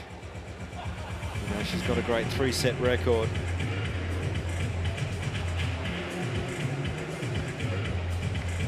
Coco, who is courtside. I know it's warm conditions, things starting to heat up down there.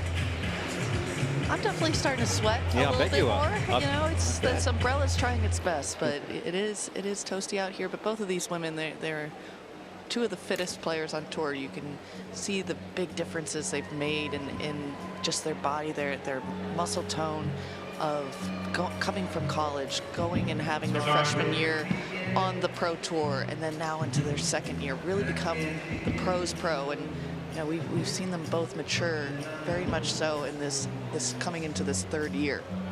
You're seeing a shift here, Coco, just with 4 of the last 5 games going the way of Emma Navarro. There was no sign of panic when she got down a set and a break. No, and it's like Chanda said, the intensity has risen. Emma Navarro has started to increase the pace on the ball, and Peyton Stearns has been just a little bit passive, a little bit green in really tight moments of going for a little bit too much when it's just time to hunker down and get solid. All right, you stay cool courtside. 15.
Well, we see this a few times in the match. I just feel that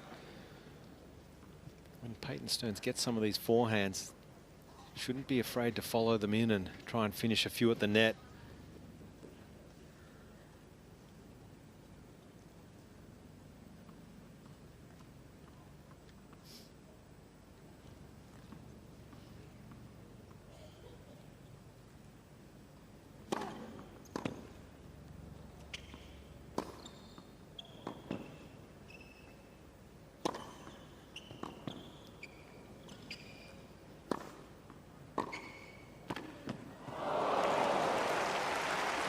herself in position. Navarro 15-14. just pulled off slightly on those shots, trying to give herself space, not miss them. This was a more difficult overhead than it might have seemed, but maybe done a little more with the forehand. It wasn't quite close enough on that last volley. Some good defense from Stearns to get some break back opportunities.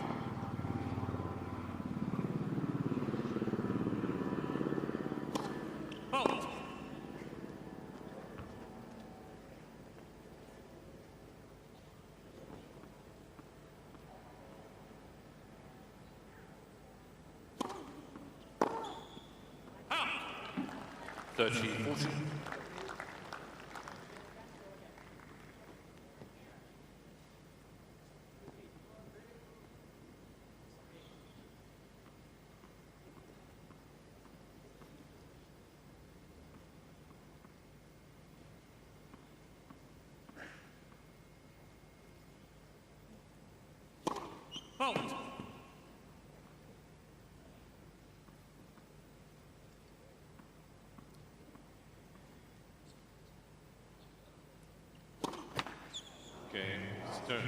Well, not able to consolidate on serve, so we're back at 4-all. A lot of self-belief needed here from Peyton Stearns. A set and 4-all, just 8 points away. Feels close, but it's not. It's difficult. Still a ways away, still has to stay in the moment, Stearns, but she's done a good job of keeping Navarro just off balance enough. Not a lot of players have been able to do that over the course of this past season. Stearns continuing to mix it up, using the forehand, gives her options, and she's in good position once again.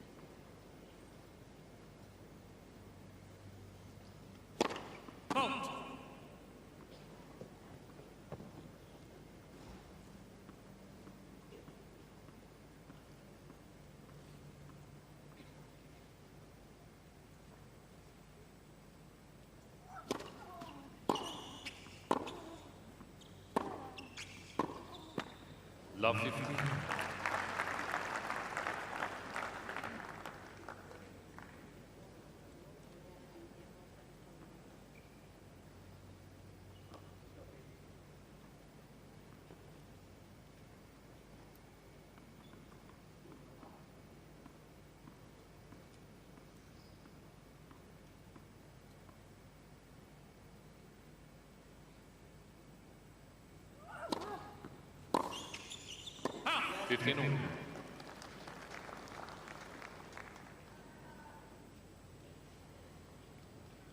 You mentioned how good of a 3-set record Navarro has had. She hasn't had a 3-set match this year. This is her 4th match of the year, so still early going. And she's taken a little extra time here after that miss.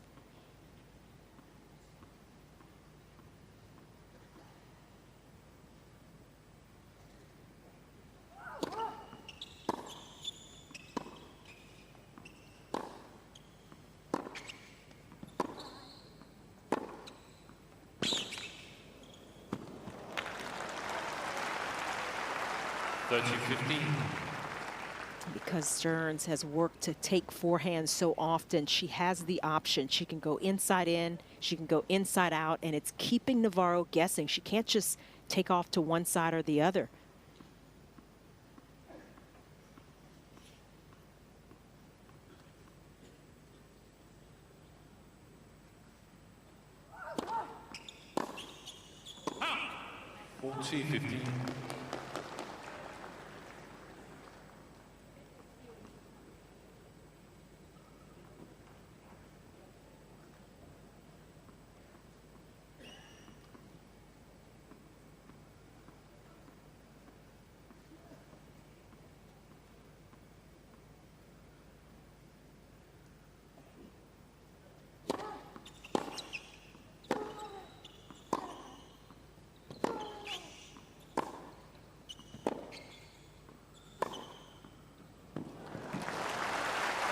That's a great point, isn't it? Just spreading the court.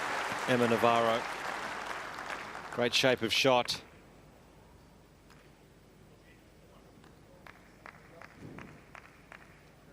from the first shot.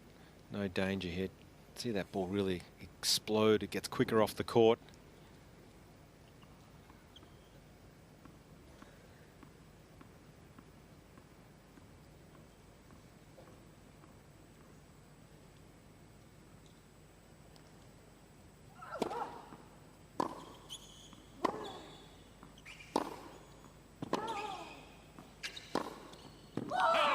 It's an important hold, and she moves ahead. It's a set and 5-4 here on Rod Laver Arena.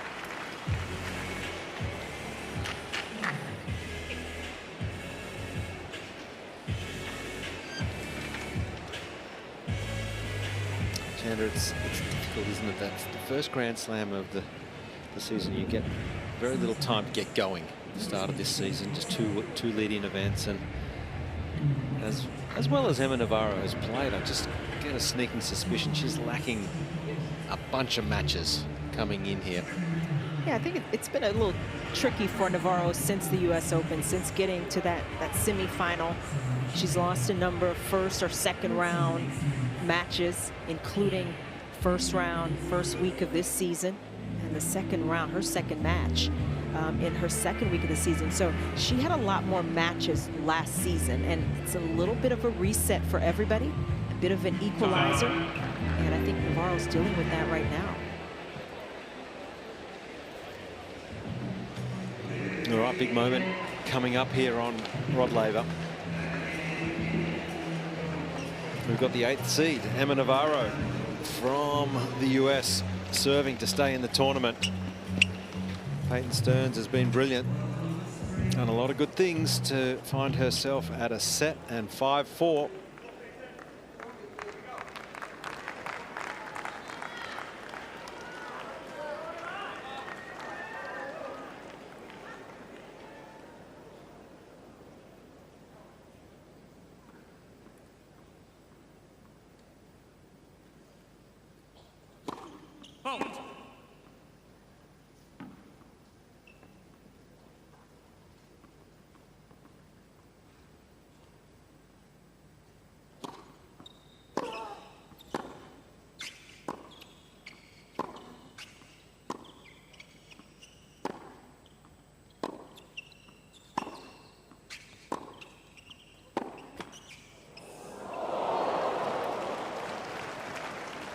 A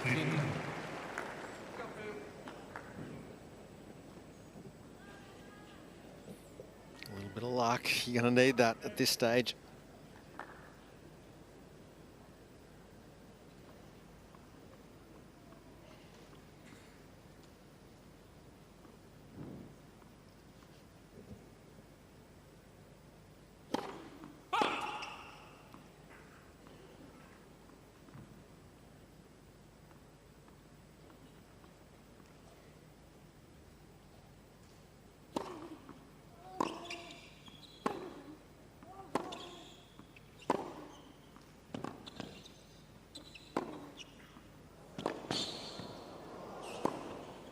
No, it's too good. Still playing with aggression and freedom here, Emma Navarro. Not backing down from a difficult situation here.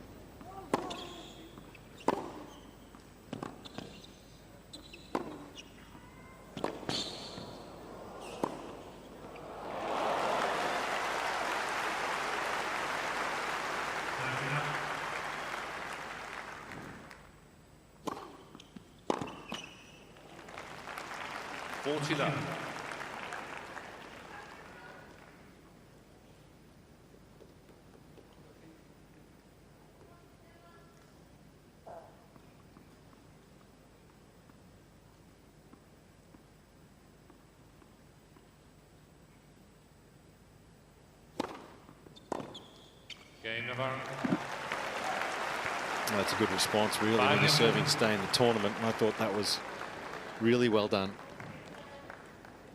Just what she needed to do, Navarro, and a couple of points where she really took on the challenge of keeping the ball out of the middle, not allowing Stearns to dictate sort of windshield wiper style with that forehand.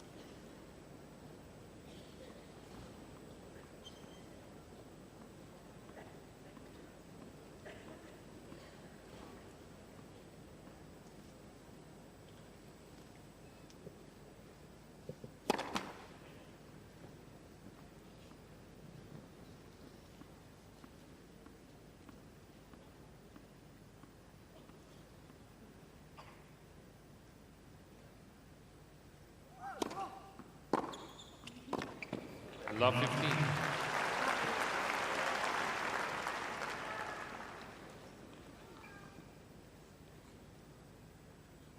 Stearns could use some good first serves here. She's been moving her serve around nicely when it's mattered most. Still needs to go after it, but doesn't want Navarro to have as many looks at second serves right here.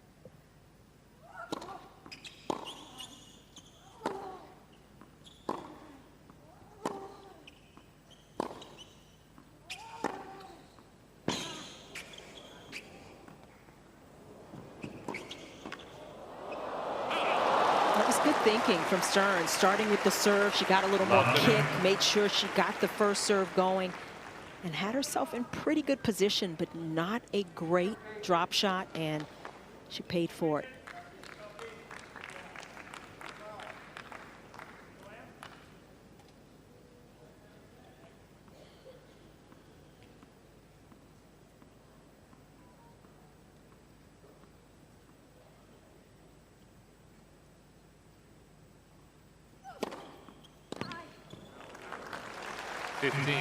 Tertium.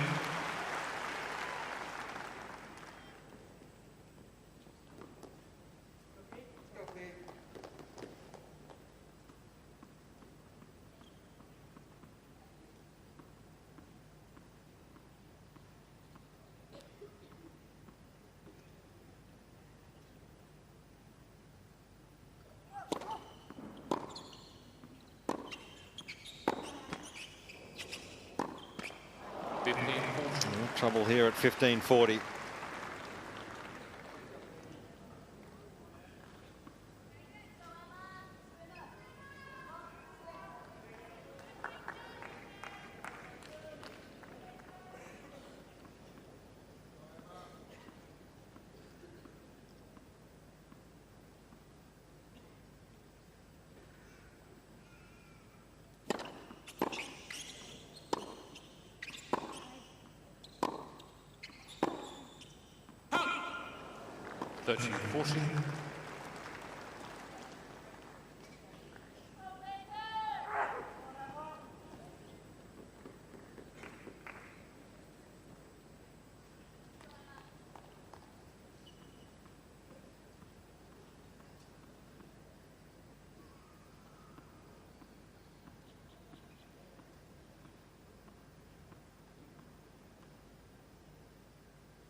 That's just wide, so Navarro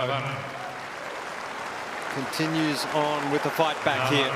He's in front, 6-5, second set.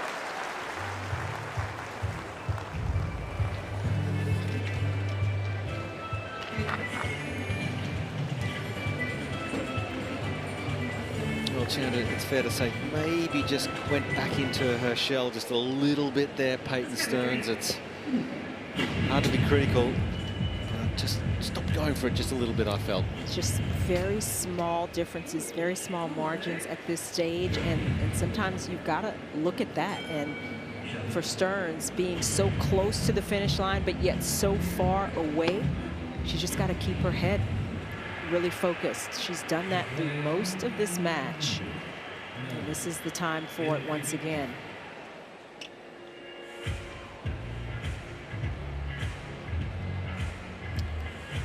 Got to get some selfies out there as well. There's so many good spots for pitchers and the backgrounds here on the grounds. Yeah, 2 hours of play here.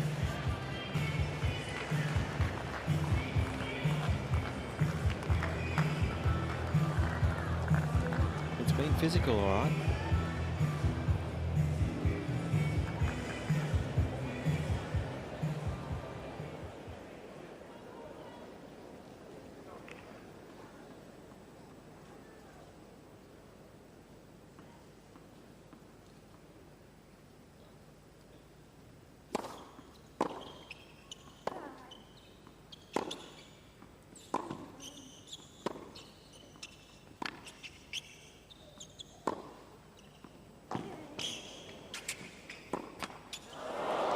Great court coverage from Navarro to stay in the point, just forcing Stearns to have to play 1 or 2 extra shots. And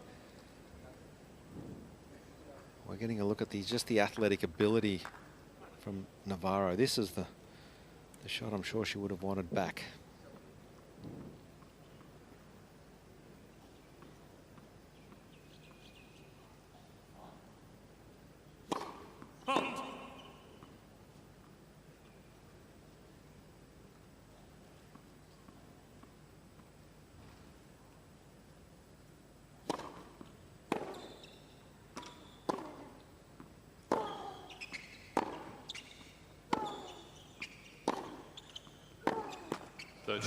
And Chandra, I just feel she's getting a little too deep in the court, Stearns.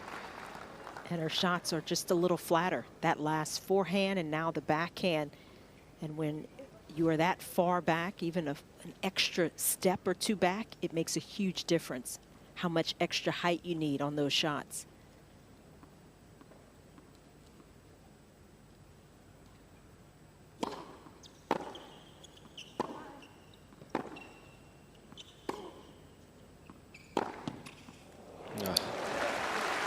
Maybe a little bit of frustration and a release on this forehand. It's good stuff, though.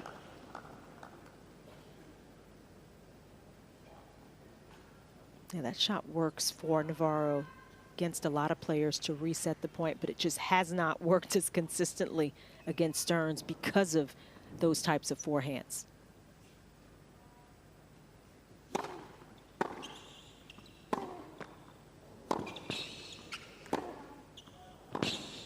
Attacking into the forehand, and that opens up the backhand side, and it is Emma Navarro now with 2 set points.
Let's listen.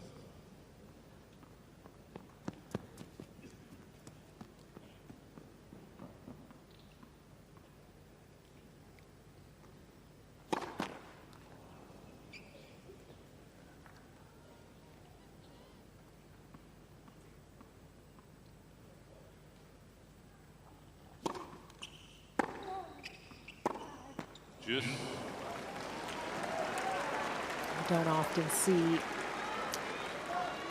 demonstrations from Navarro, but that drop of her head, that tells you just how irritating it is to miss that last backhand.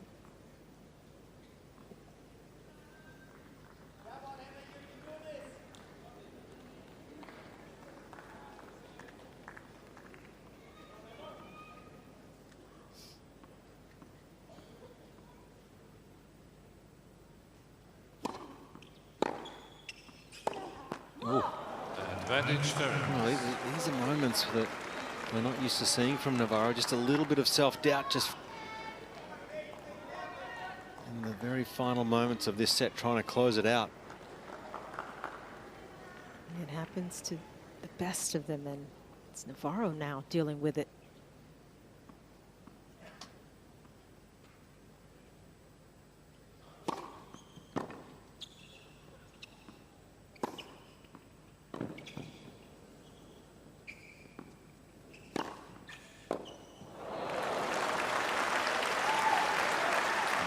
That smash could have got a little tricky.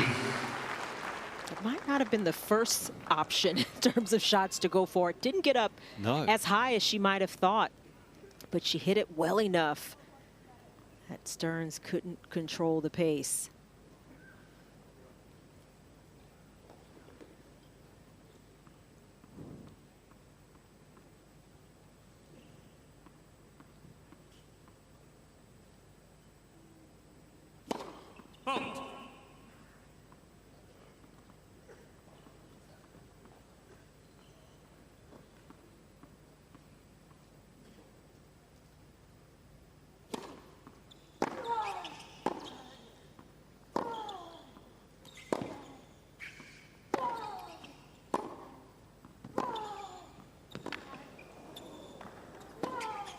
That's the perfect point from Peyton Stearns. Gets on the front foot.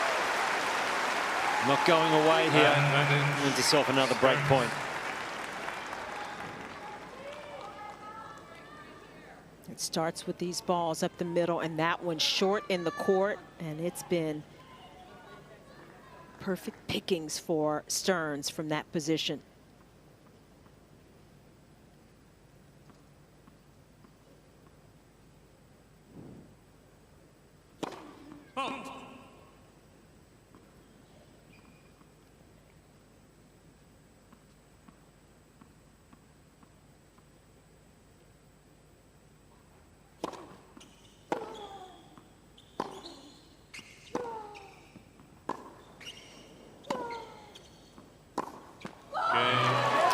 Great fight back. Saved a couple of set points, and we're going to a second set tiebreak.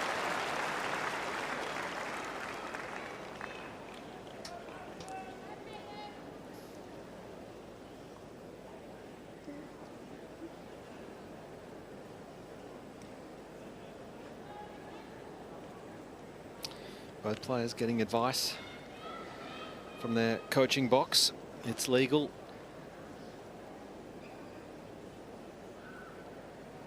Looking for some reassurance and clarity on the way forward here. And maybe just a chance to get a little frustration out. Even the way Navarro threw the towel back into the box. I mean, for her, that's a full-on kind of fit, yeah. So to speak.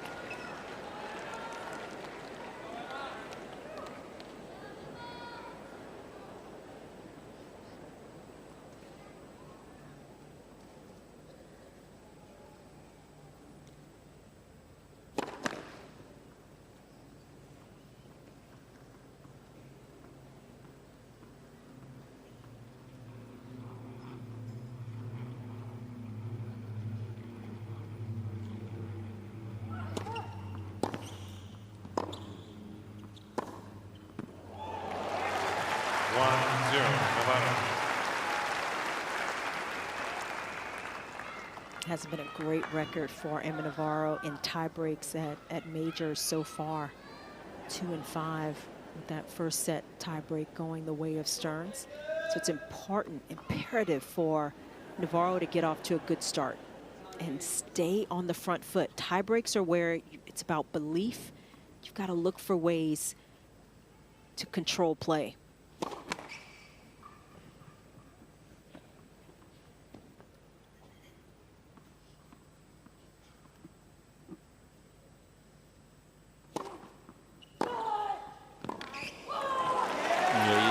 The sense that whoever can get aggressive and get on that front foot will come out on top in this second set breakup. When you talk about belief, sometimes it's just believing in your strategy. It's believing in the plays that you're looking to create out there. And Stearns has a clarity with what she's been trying to do.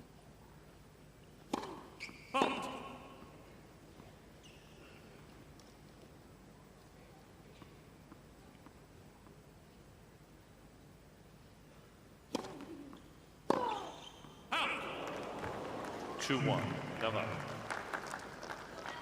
Yeah.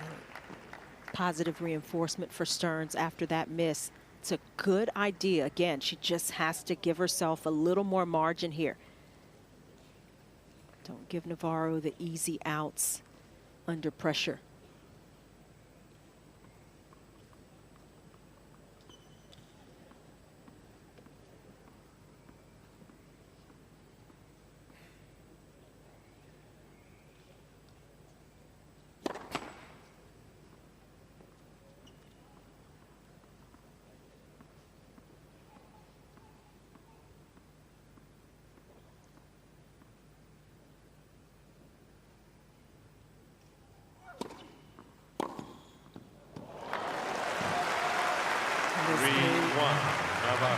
incredible return. Cutting off the angle, stepping in, taking it at the height of the bounce, and then able to create this sharp angle off of it.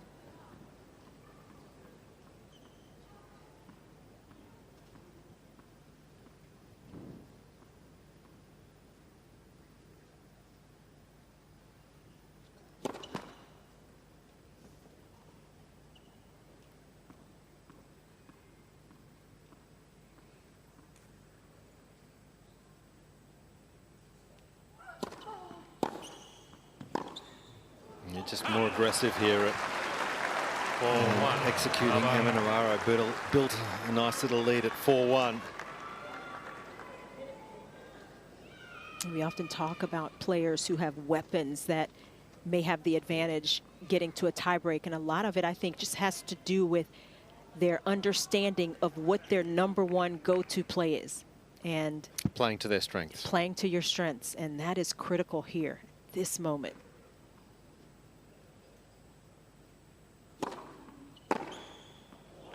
It's more like it. 4-2, Navarro. Just standing and delivering, just staying in touch here, Peyton Stearns. As we change ends, 4-2, Navarro. Yeah, she did well, Navarro, trying to get the first serve in, but Stearns didn't have to move. And we have seen how good she is when she's got that ball in the middle. Can open up her shoulders on the forehand and go either way.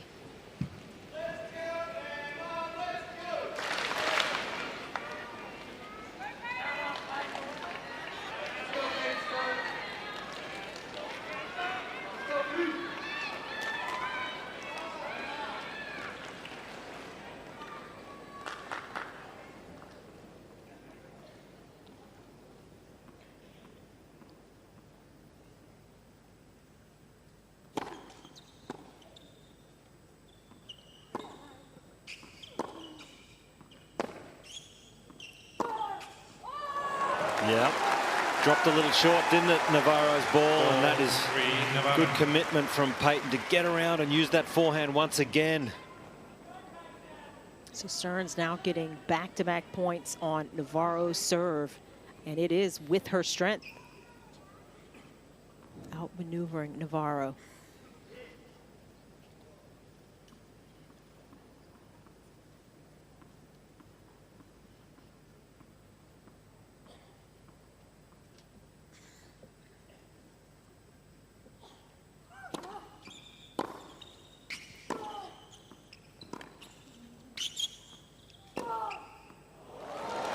Three forehand winners in a row here.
That's such good self-belief from Navarro under a lot of pressure down a set. Just pushing herself to maintain enough aggression here.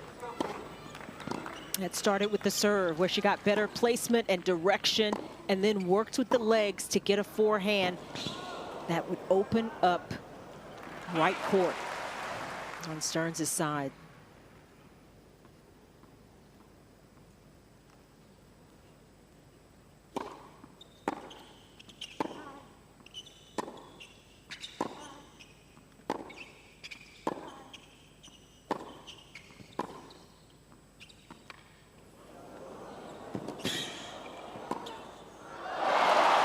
That's a beauty. Playing a couple of shots ahead. 6-5, Navarro. Good athletic ability from Navarro. Just sort of stuck in the middle of nowhere. On the backhand, just a little short from Navarro again. We're nitpicking here. But this is a time where Navarro's got to press herself to just go for it a little bit more, where she could have gotten in better position. She's still got another opportunity here.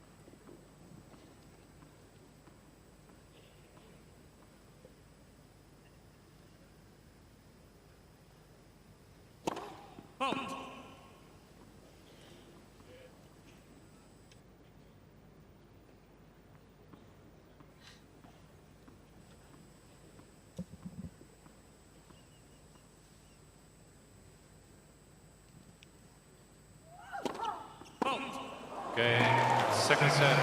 So it is a gift for Emma Navarro. And she has hung in here, and we are going the distance. Third set coming up.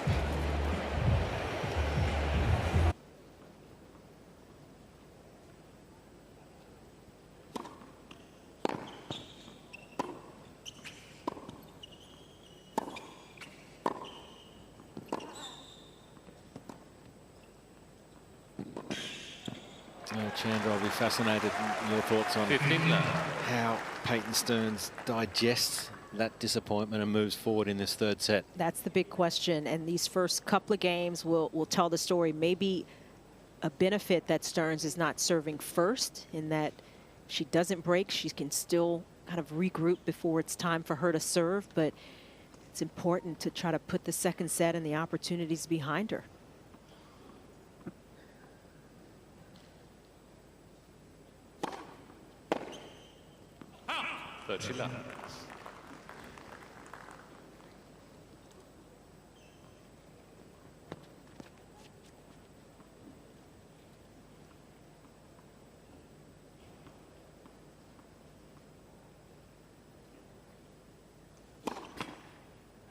Let's first.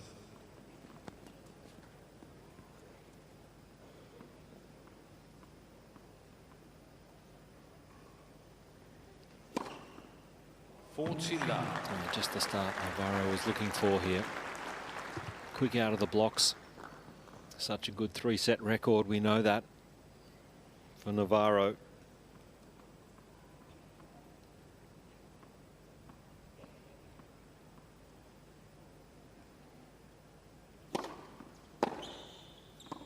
Okay, Navarro. New Quick start, 1-love First game final for Navarro. And this will be the real test for Stearns coming up here.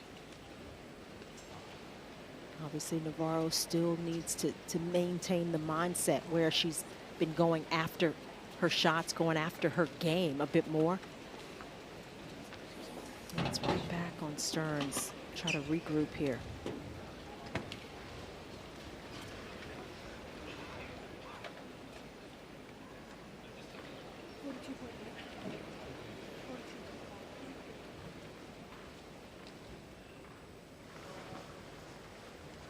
Sending a racket off to get restrung here as it heats up.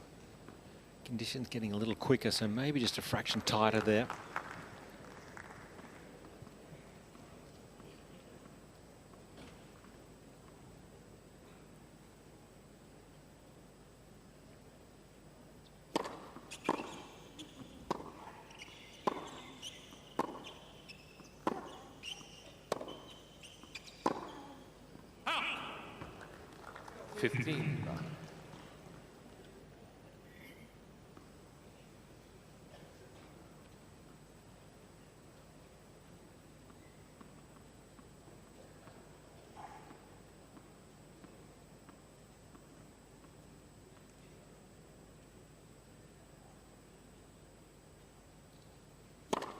Halt.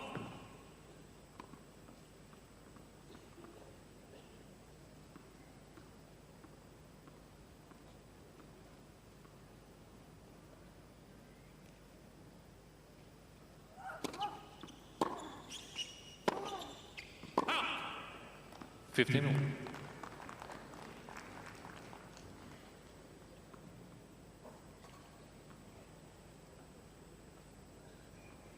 You can feel just the dip in the energy overall, and certainly on Stearns' side of the court. Can she generate a little bit, even if she's not feeling it?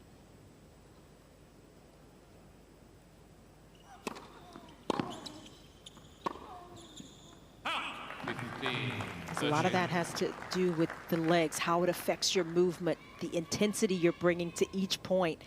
And this is where she needs it here.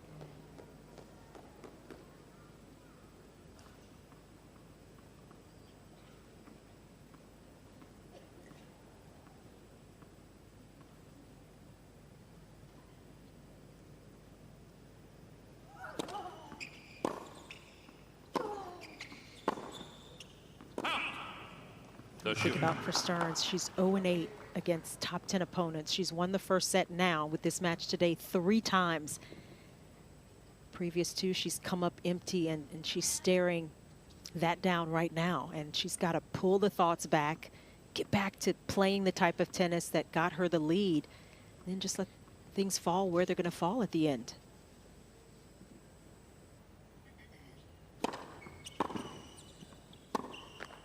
And look, that's easier said than done in this moment, but here she is. She's facing another break point. Yeah, just got a little passive, I feel, and still hasn't quite moved on from that second set where she got ever so close.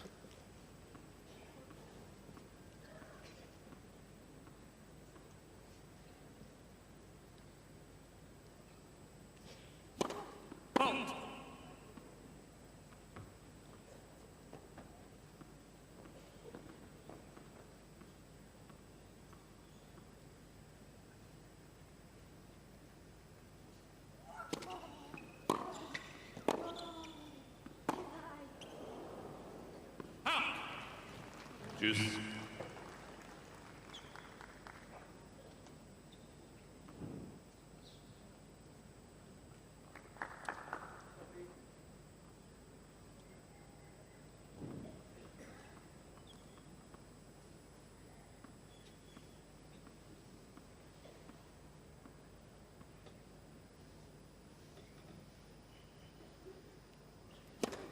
Halt.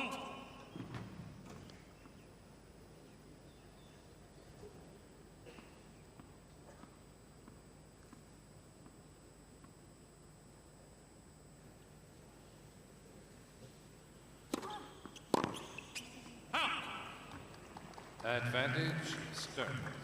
And this is where Navarro has to be careful. I mean, Stearns was all but Yeah. conceding the game, and a couple of missed forehands now from Navarro. Maybe allowing Stearns to reset.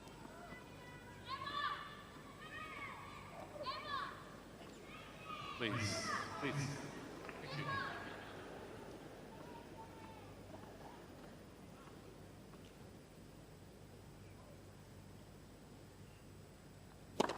Halt.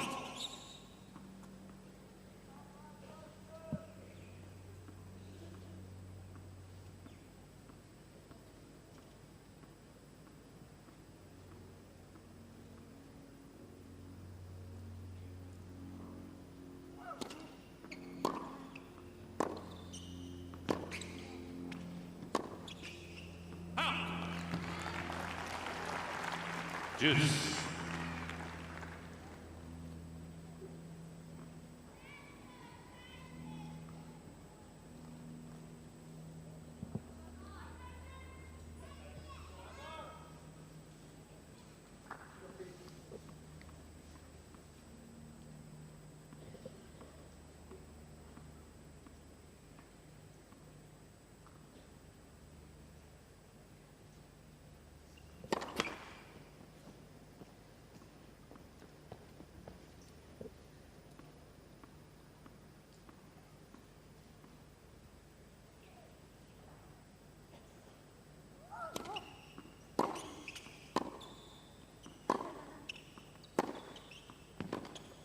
Good point.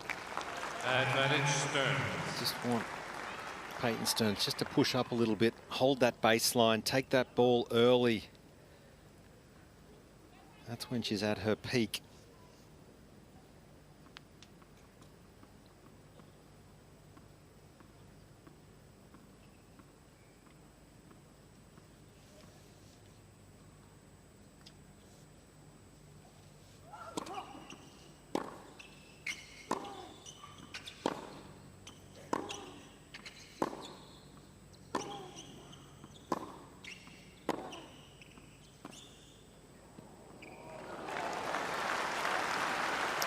Coco, do you see any or either of the players with a drop off physically? It's warm out there. You know, there hasn't been much of a drop-off throughout the points. It's obviously you can serve here and there when you can. I would say if anyone is taking a little bit more time, it's Peyton Stearns. But again, these two are some of the top physical peak athletes in our sport.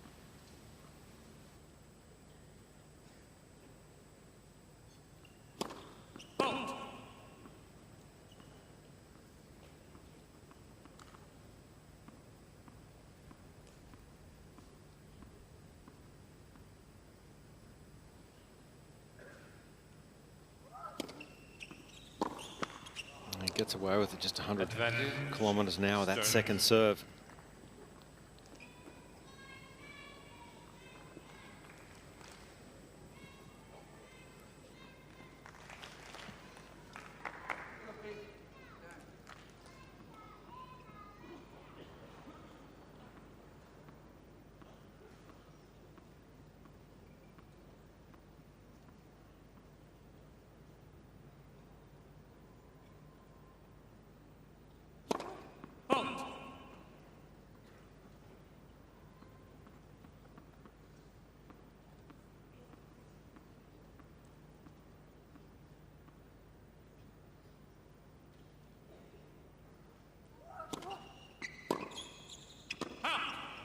Cain, Stearns. I mean, incredible. But Stearns finds a way to hold that game. And maybe that gives her the ability to just dig in. She kind of gave it to Navarro, and Navarro's giving it right back. I agree. That was a lost opportunity there from Navarro. Had the momentum, held serve, and a real chance to stamp her authority. So that's got to give Peyton Stearns confidence.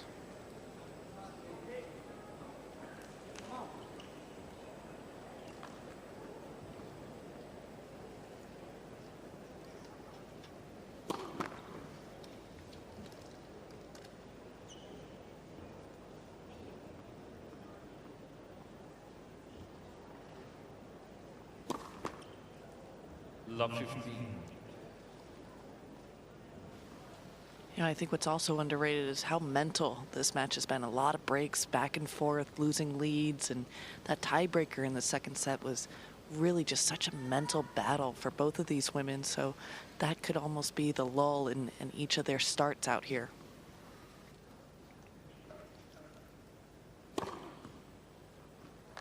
Yeah, just a one-set shootout now to the finish line.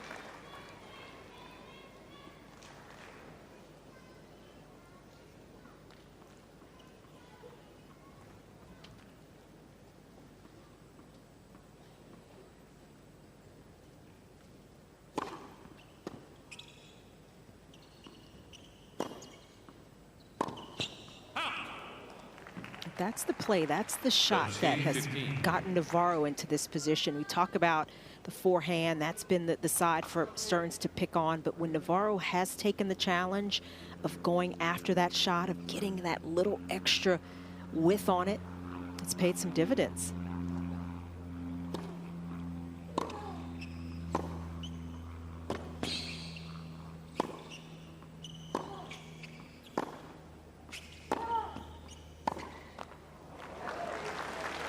It's almost better when Stearns has gone up the middle and not given Navarro as much of an angle. Yeah, she likes to run. She likes to chase Navarro.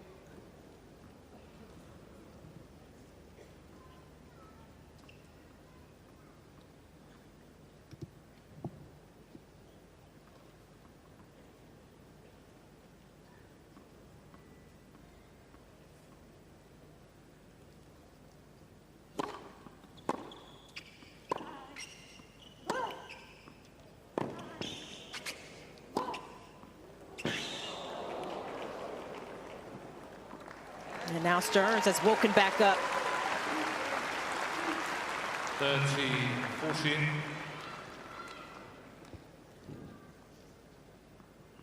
Break point here. Great hitting from Stearns, getting up on that baseline, taking the ball early, playing to her strengths here.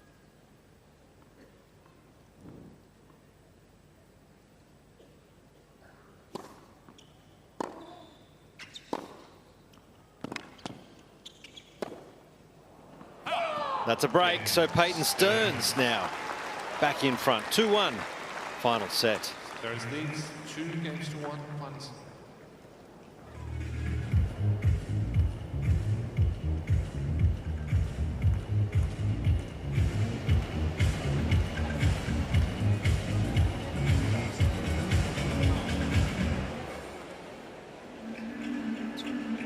Momentum is such a funny thing in this sport, and it can turn on a dime. We have seen back and forth momentum in this match, and figure we'll have a few more twists and turns. Now that's a twist right there, or is that a turn? Both. I love seeing the kids out having a great time. We've got so many options as well for families, bringing young kids out to still have a good time and enjoy the festivities.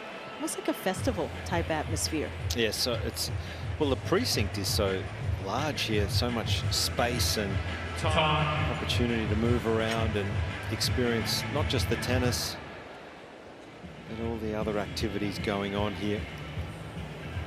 It's a great overview of Melbourne Park. You can see these outside courts, 8 outdoor courts on this side of the precinct. Then you've got Margaret Court, Kia Arena, John Cain Arena, some of the bigger court stadiums.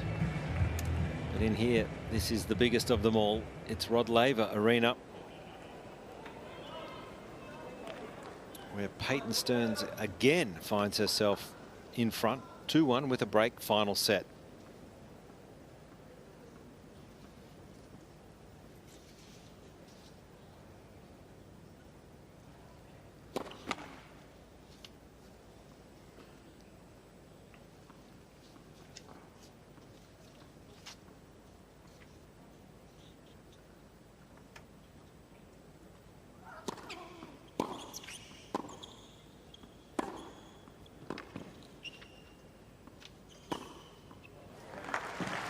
Love 15.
So this is Emma Navarro's 29th three-set up at WTA level. That's since the start of 2024. That's the most of any player over that span.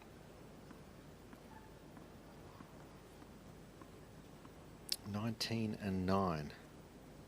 Emma Navarro is.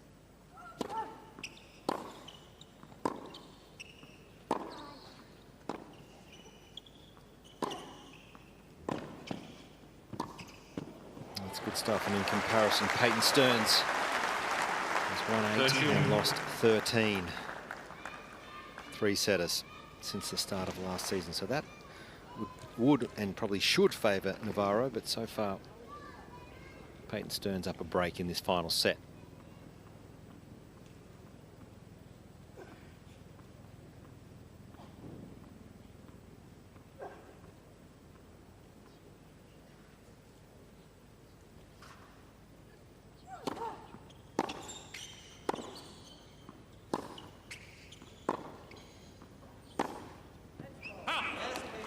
40-30.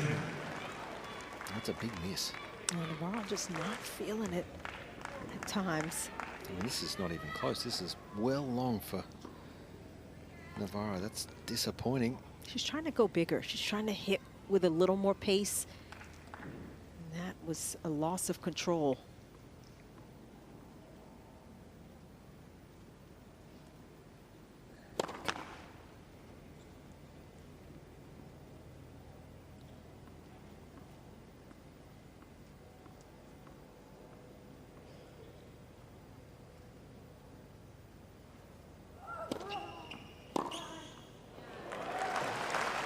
Deuce.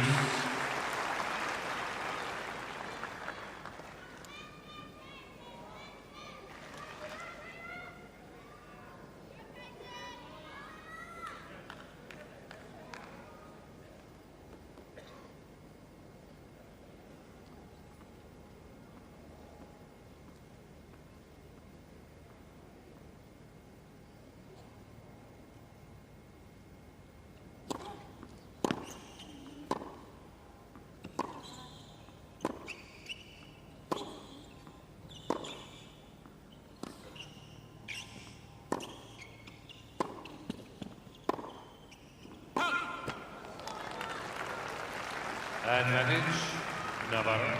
Navarro continues to stay the course, and she's got an opportunity to get back even.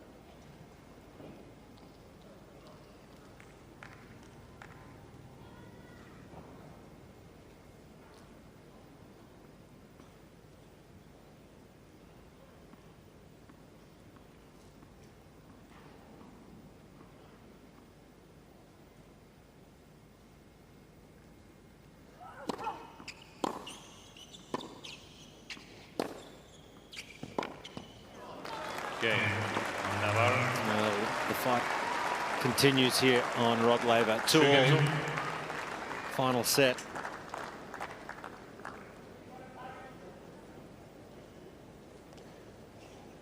These players have been playing 2 hours and 41 minutes now, and it's not just the physicality, but it's the mental, emotional side of things. There have been some ups and downs, both players having to deal with that. Nerves, tension coming into play. All of that has an effect physically. I think we're seeing it in just a dip in both their games right now.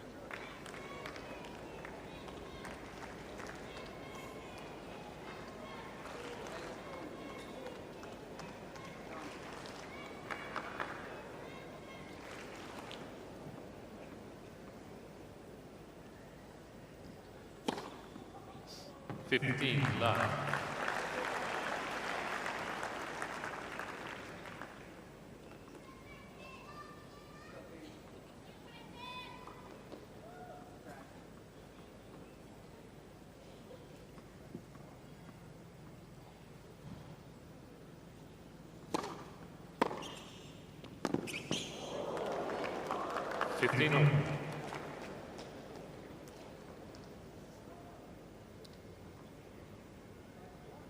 You don't get to keep that? No. It's not a souvenir? Not here.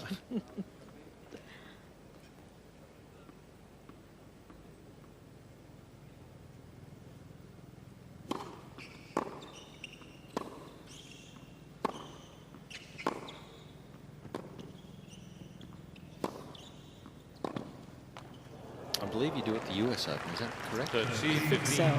There's a couple big ones where you can keep the tennis balls. They have extras just for that reason.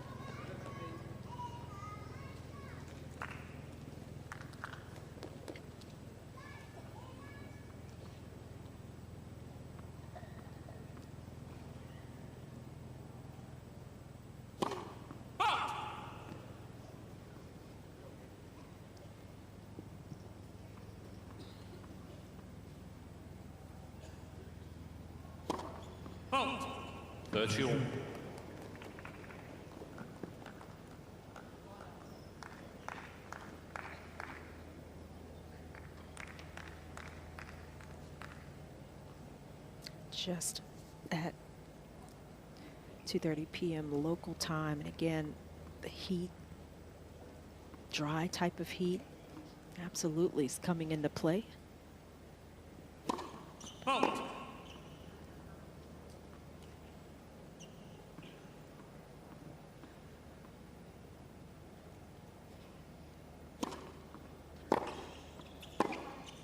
Ah. 30-14.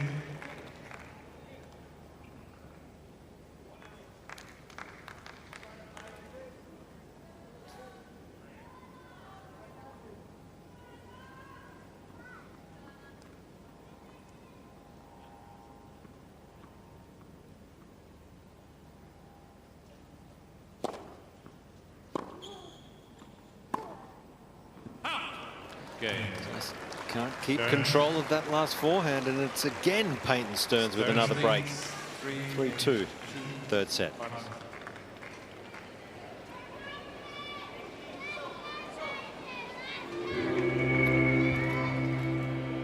Trainer out. Possibly the doctor as well. Looks like. While we take a break, let us decide our next adventure. Headline us in comfort to London, Edinburgh, Athens, or Rome, Paris, or Dublin. And So she's going to pickle juice, which is for cramps. But remember, it's not just the destination, it's also how you get there. Fly Emirates. I don't realize sometimes that it's not a lack of fitness. You can lose a bit of conditioning. It's a combination of all the factors that are going on court right now. Coco mentioned these are a couple of the fittest players out there, but stresses the body in different kinds of ways, and that's what players are dealing with. Yeah, whilst it's been physical, but it's been a mental battle, hasn't it, for both players? Just trying to get that real self-belief. That takes its stress also on the body, doesn't it? What I'm also surprised about throughout this whole match, neither player has taken the ice towel. Yeah. If conditions are starting to get to you as a player, whether it's nerves or actually the heat, you know, that's a great way to just kind of cool the body temperature down, just relax a little bit underneath. And yeah, you're absolutely right, Coco. It's hot courtside. It's really surprising. 15.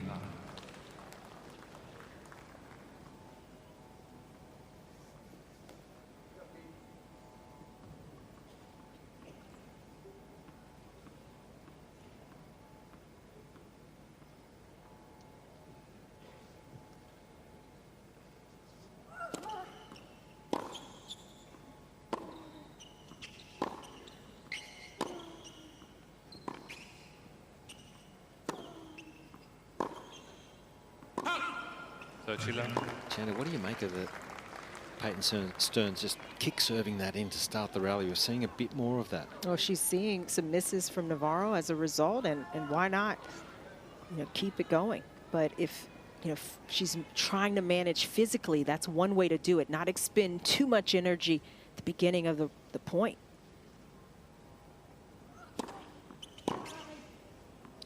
This is a great service game here for Stearns at 40 love, as conserving energy and not having to deal with any emotion at the moment.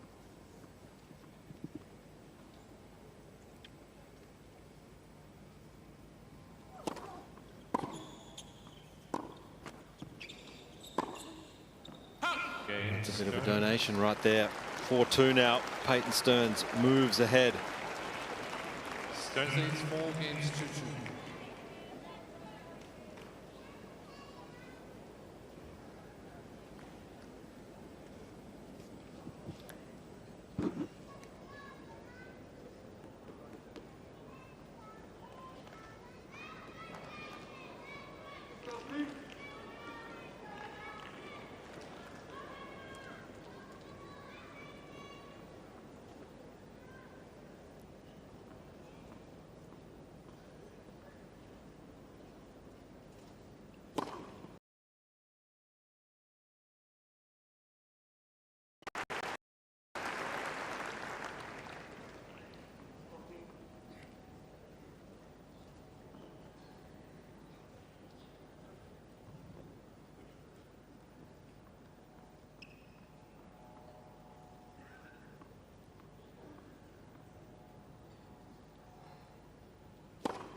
Well, you get the feel this is a must-win game here from Navarro. Cannot afford to go down a double break, so good start to this service game.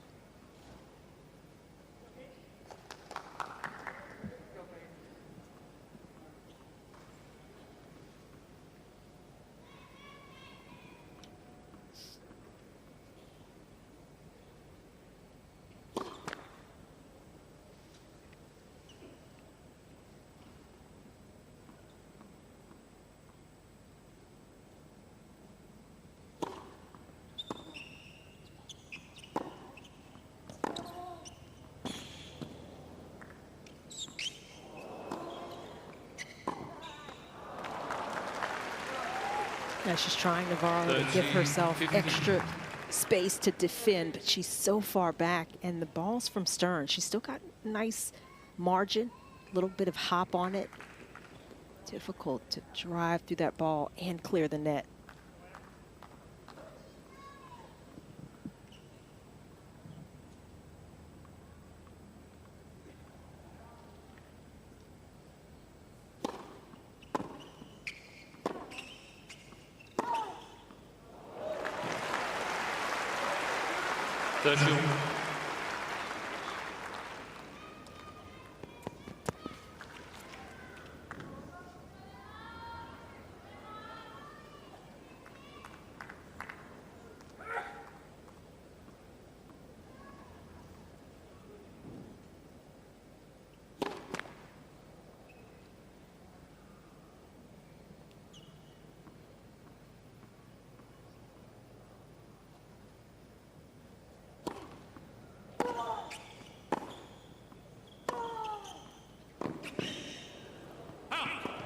Gets reward for her aggression here, Peyton Stearns, and this is a huge moment in this match. A point to go up, double break, 5-2.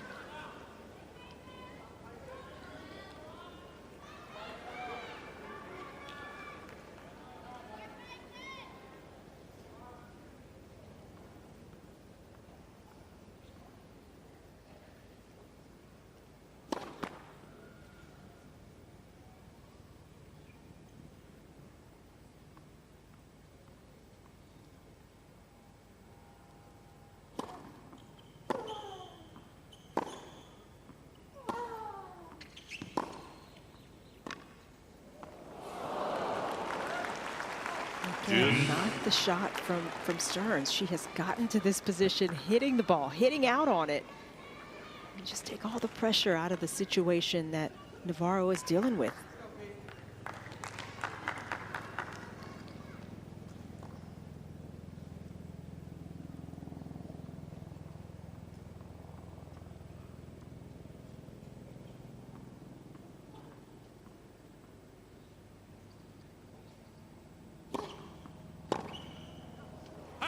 Advantage, Navarro.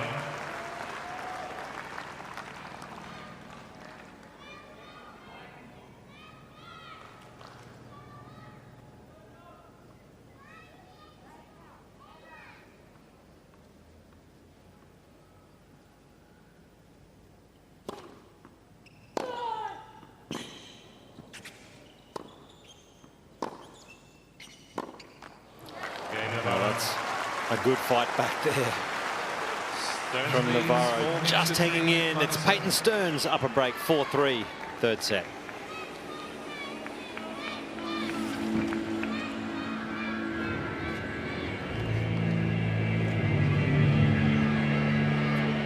A fresh racket just coming back.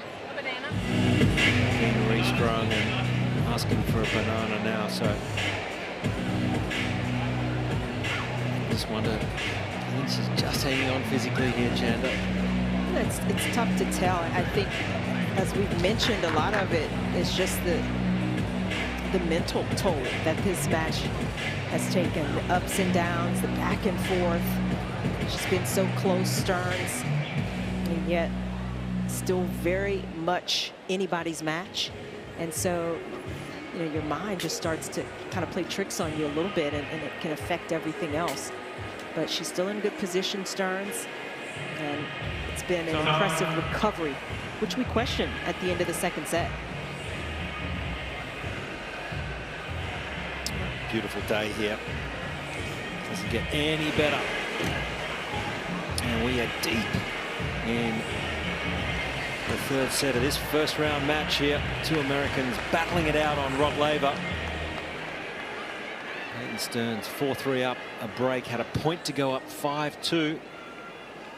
Emma Navarro, the 8th seed here at the Australian Open, just digging the heels in.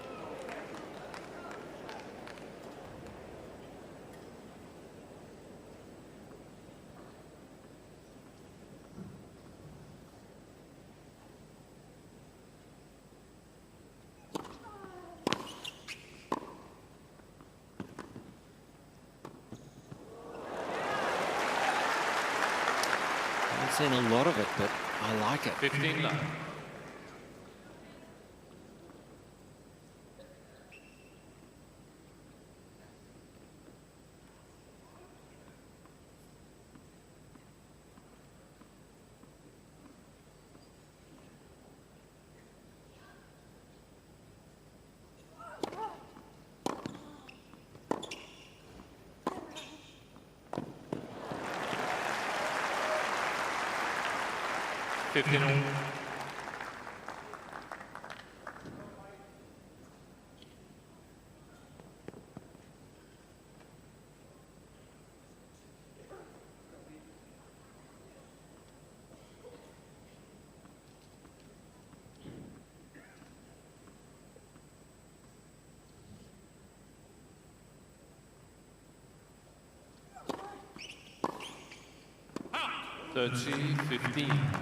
Yeah, nice first serve into the body, just forcing Navarro have to work to get away from the ball. And at this stage of a match, it's a difficulty. Continuing to use the legs sufficiently.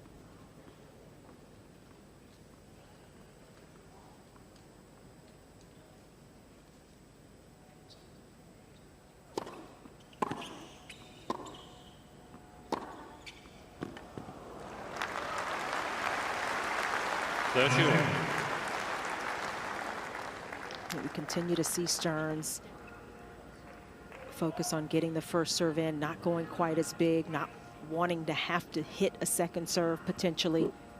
Maybe just still trying to conserve herself a bit physically.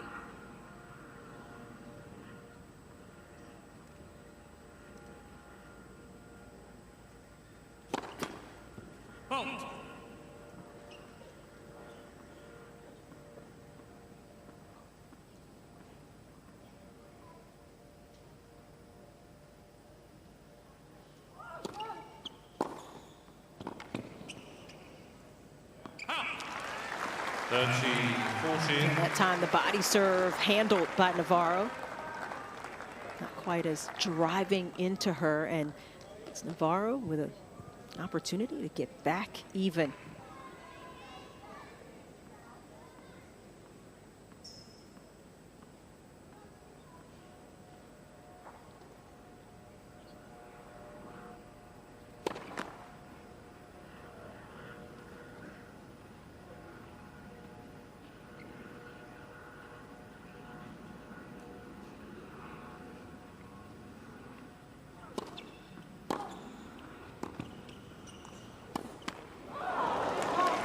Good little dig, that slice backhand. Just stayed a little low, and Navarro couldn't quite get under it and get it up and down quick enough. Another big moment in this match. Those are the shots that get tougher in these moments at this stage. Closer to the net, you've got to work with your racket head speed a little bit better. Not easy to do.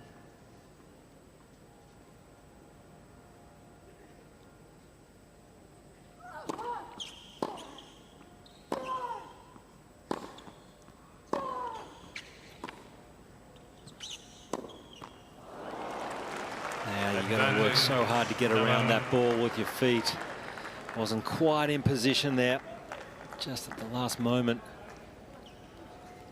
So another break point here for Navarro to level this at 4-all.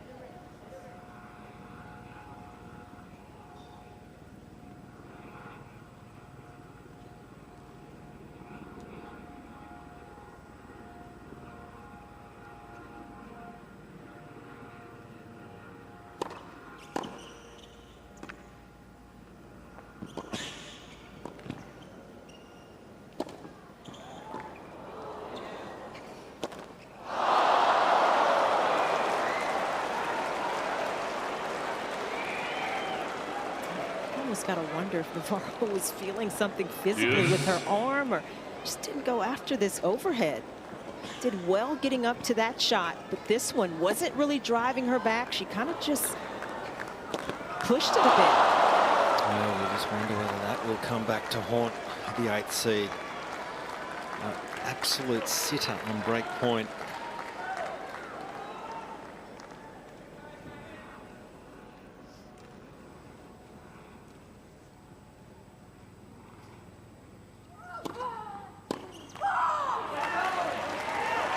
Stearns.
Yes. The ball just hung on the net slightly, and Stearns had gotten just a little bit of luck. Perhaps this would have dribbled over. But the game continues.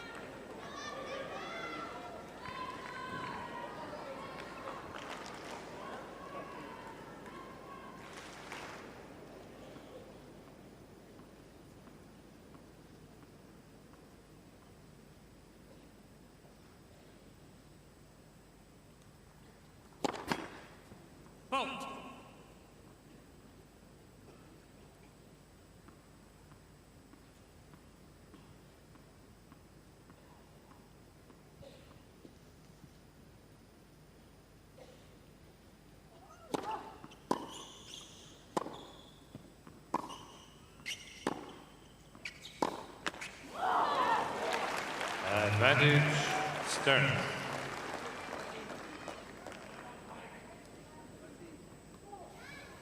For such a moment in the match, that second serve was really beefed up. Just still seems that Emma Navarro, every time she's trying to press, she just hasn't found her range yet. Just keeping Peyton Stearns with the lead.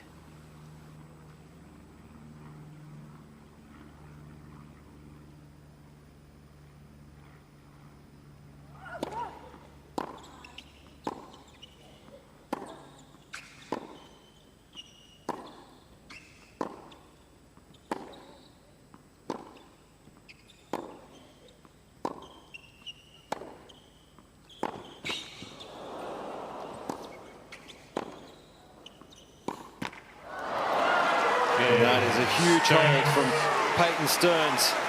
Just one game away Stearns leads with a 5-3 lead.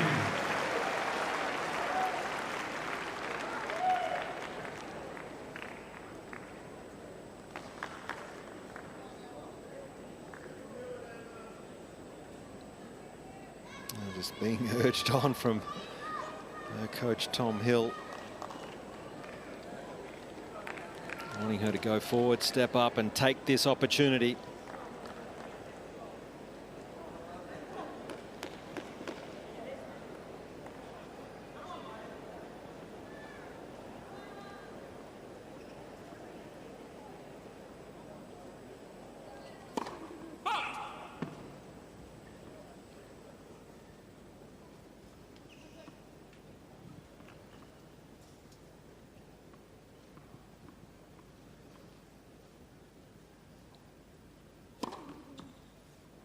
15 love.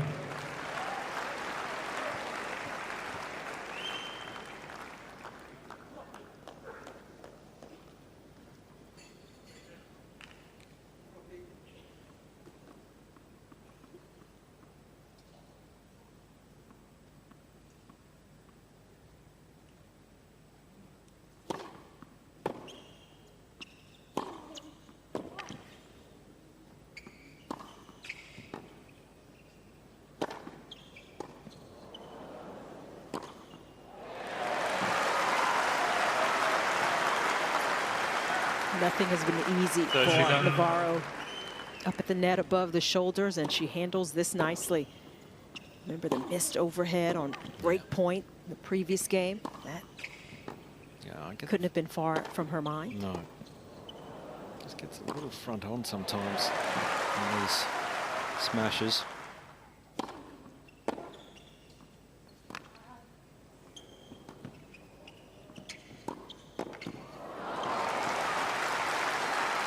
Down on the scoreboard, but not going away. Navarro.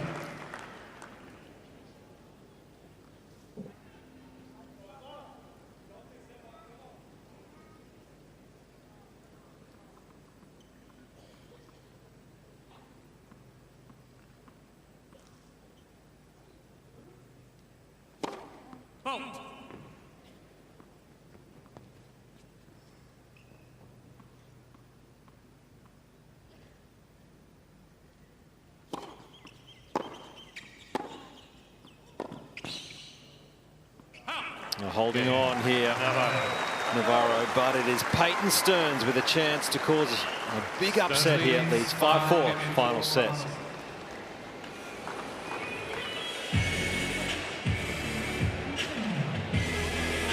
Just looks like the doctor coming back out, the trainer coming back out here.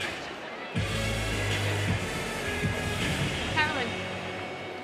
Yep, Carolyn Broderick is the official tournament doctor just being called here.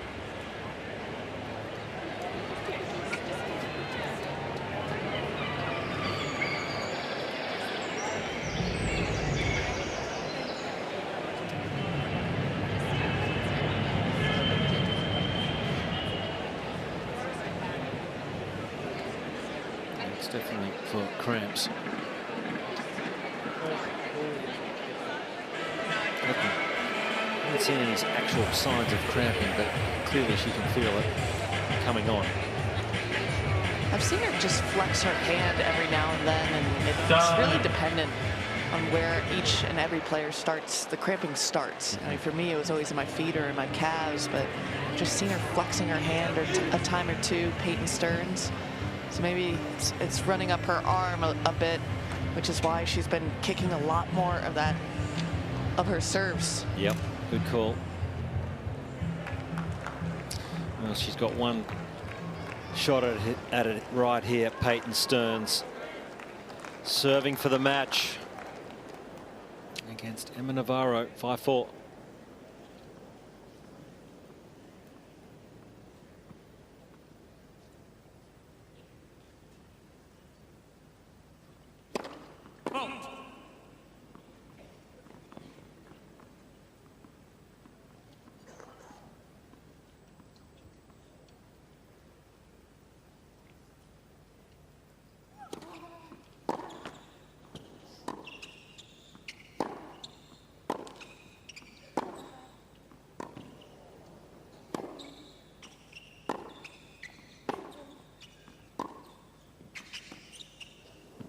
Oh, it's a touch of class from Navarro.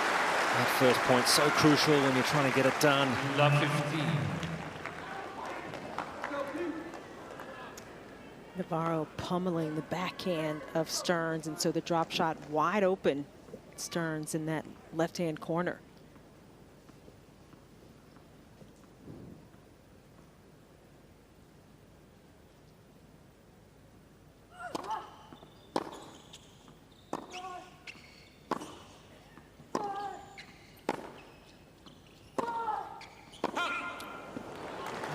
Just long, and she'll be disappointed.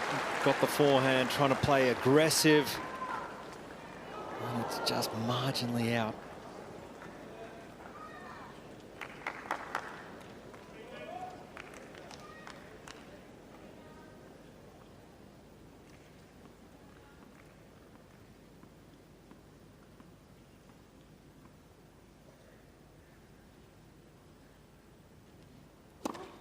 Fault.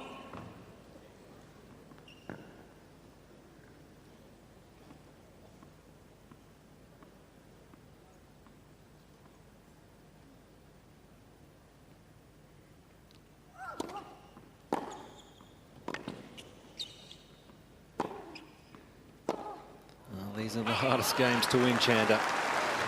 So difficult, especially when you get down early in the game. And Emma Navarro just raising her level again at just the right moment. Generate these break points.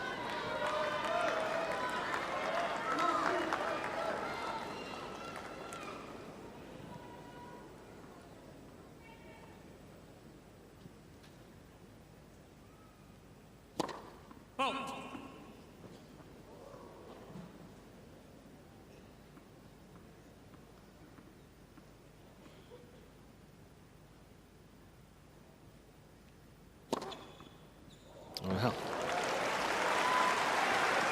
15. he's going for 14. broke. Second serve ace.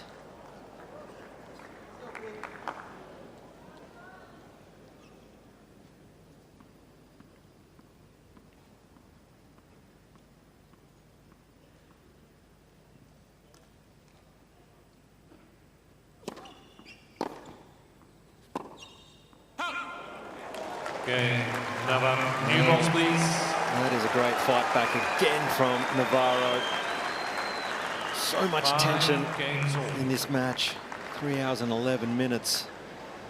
And we are locked up at 5 games all. It could not be any closer. I think we have had the longest match so far this tournament, 4 hours and 8 minutes maybe. I don't think we'll get there in this one, but it's getting closer for a 2 out of 3 set match. Yeah. It's, That was a 5-setter on the men's side, of course. Longest so far. If they go towards the 4-hour mark, I might melt into a puddle out here. Fault.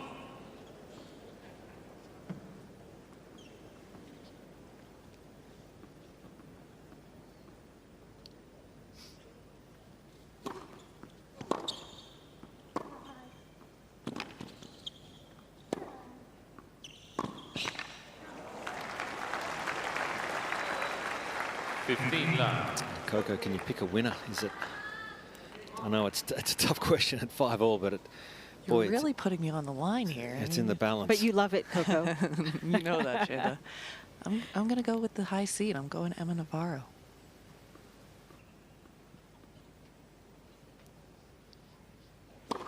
Fault.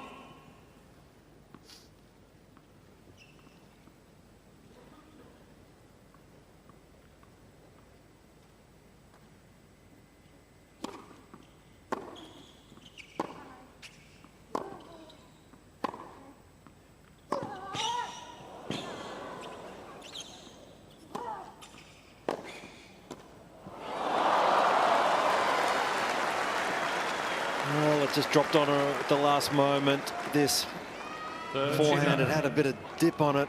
Just didn't quite get the feet forward to this higher volley. You see it here. It's just got it behind her up high. So he's going a little awry here for Peyton Stearns.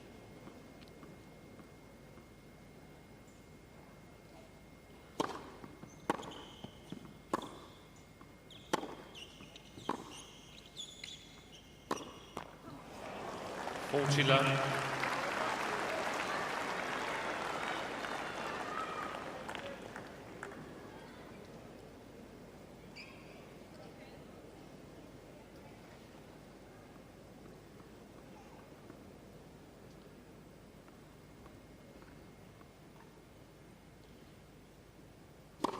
Fault.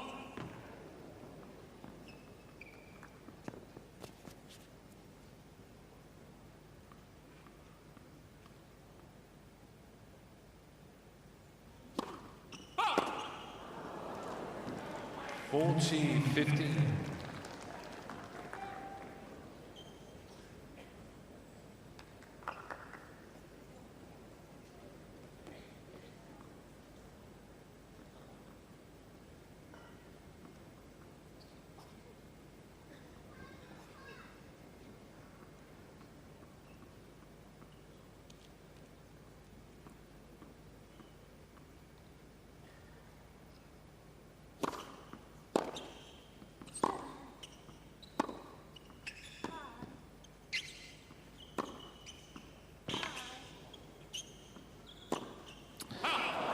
that's 3 games in a row here from Navarro, and she moves ahead. 6-5, final set.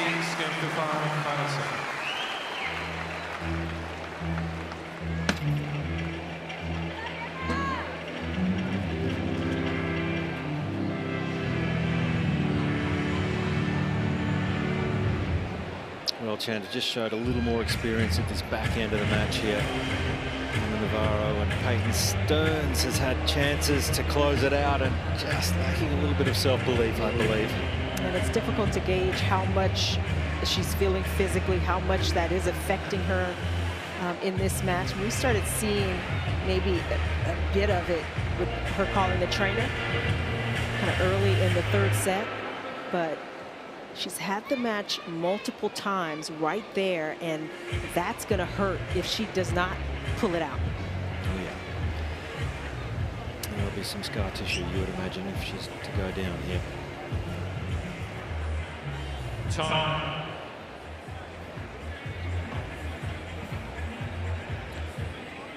Another cracking day here at the Australian Open, and that's where we are. We're right here on Rod Laver Arena, where we've got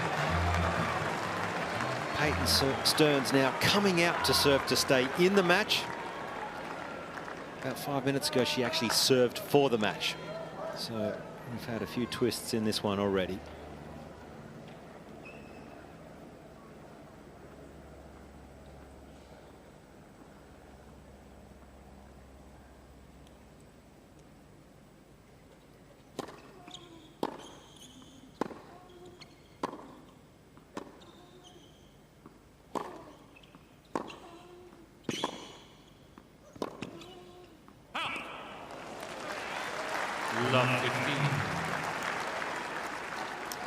It's such a momentum shift in these last 3 games.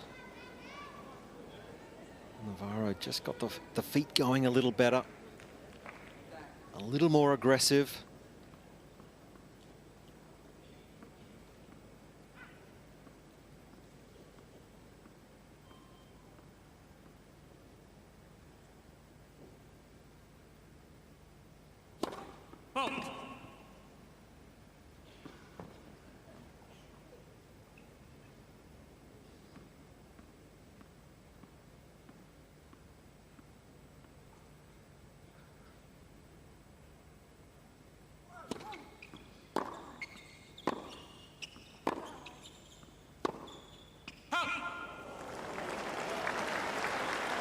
Love 13.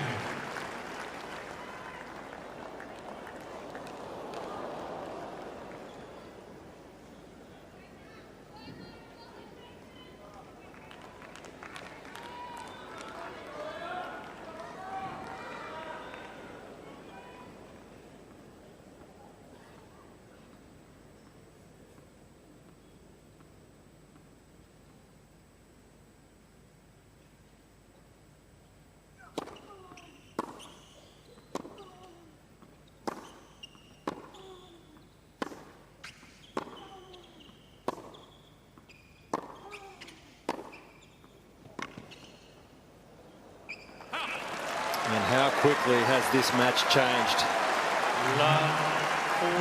The 8th seed, Emma Navarro, staging an incredible comeback with 3 match points.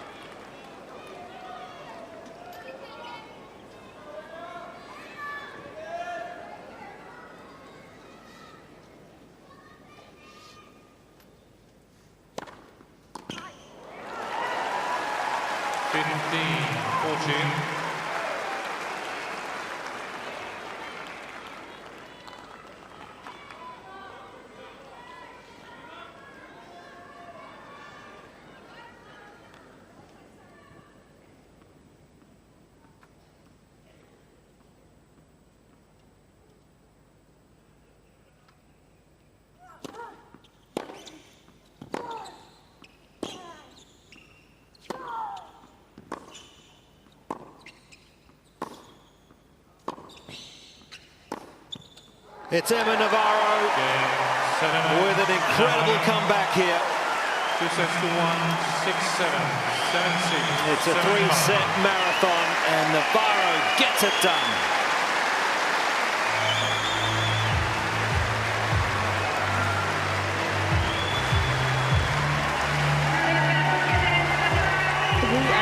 And 20 minutes of work from Emma Navarro, and it pays off.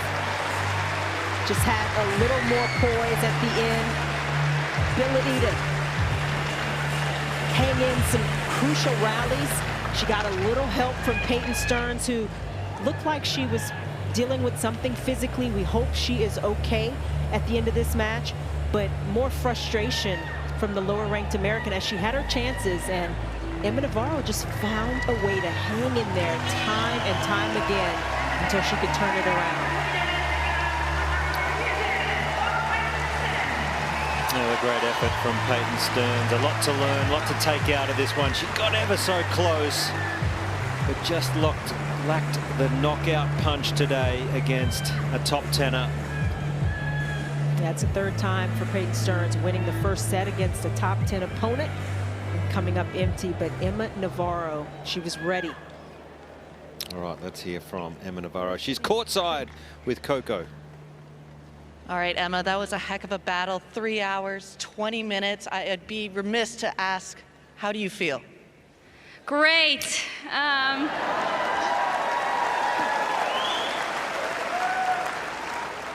I looked at the clock and it said like 2.5 hours in, and I was a little surprised. We were kind of in a time warp out here, but yeah, crazy match today. I just kept telling myself to make the most of what I have today, and that's what I was able to do. So thank you guys for coming out here, and for those of you that were here at the beginning, thank you for sticking it out. You have a very good head-to-head against Peyton Stearns, and it didn't start off that way. She really looked like she was going to take this match away, even going into that second set. How were you able to turn it around? Yeah, like I said, I was just trying to make the most of the skills I had today. Maybe it wasn't my best, but she put up a really great fight. Obviously, we were out here for over 3 hours, but just really happy to get the win, and I can't wait to come back out here in a couple days. So you would say your first time on Rod Laver Arena a success? For sure. This was my last of the Grand Slam center courts to check off, so it's a pretty cool opportunity, I guess, to be out here, and it feels really special to get the win, too. Well, it seems like the Aussie fans appreciate that, and that was a subtle flex. I felt the subtle flex. I'm missing one. I didn't get on Chatrier, so I feel the subtle flex, but you know, Emma, that you got a tough next round, a big serving lefty from China CU. She's not easy to play against on these conditions. How do you prepare knowing that you have just had 3 hours and 20 minutes out here? Try to put my feet up a little bit, sleep a lot, eat well, and get with my coach and figure out a game plan. And yeah, hopefully I'll be feeling my best in a couple days. And then finally, speaking of your coach, he said on one of the on-court interviews, one of the new things that we have here at the Australian Open, you better leave the court better than you came. Did you think you accomplished that? For sure. That's it. All right, well, everyone give it up for your champion today, Emma Navarro. She better say yes to that one. Yeah, great stuff, Coco. Great stuff.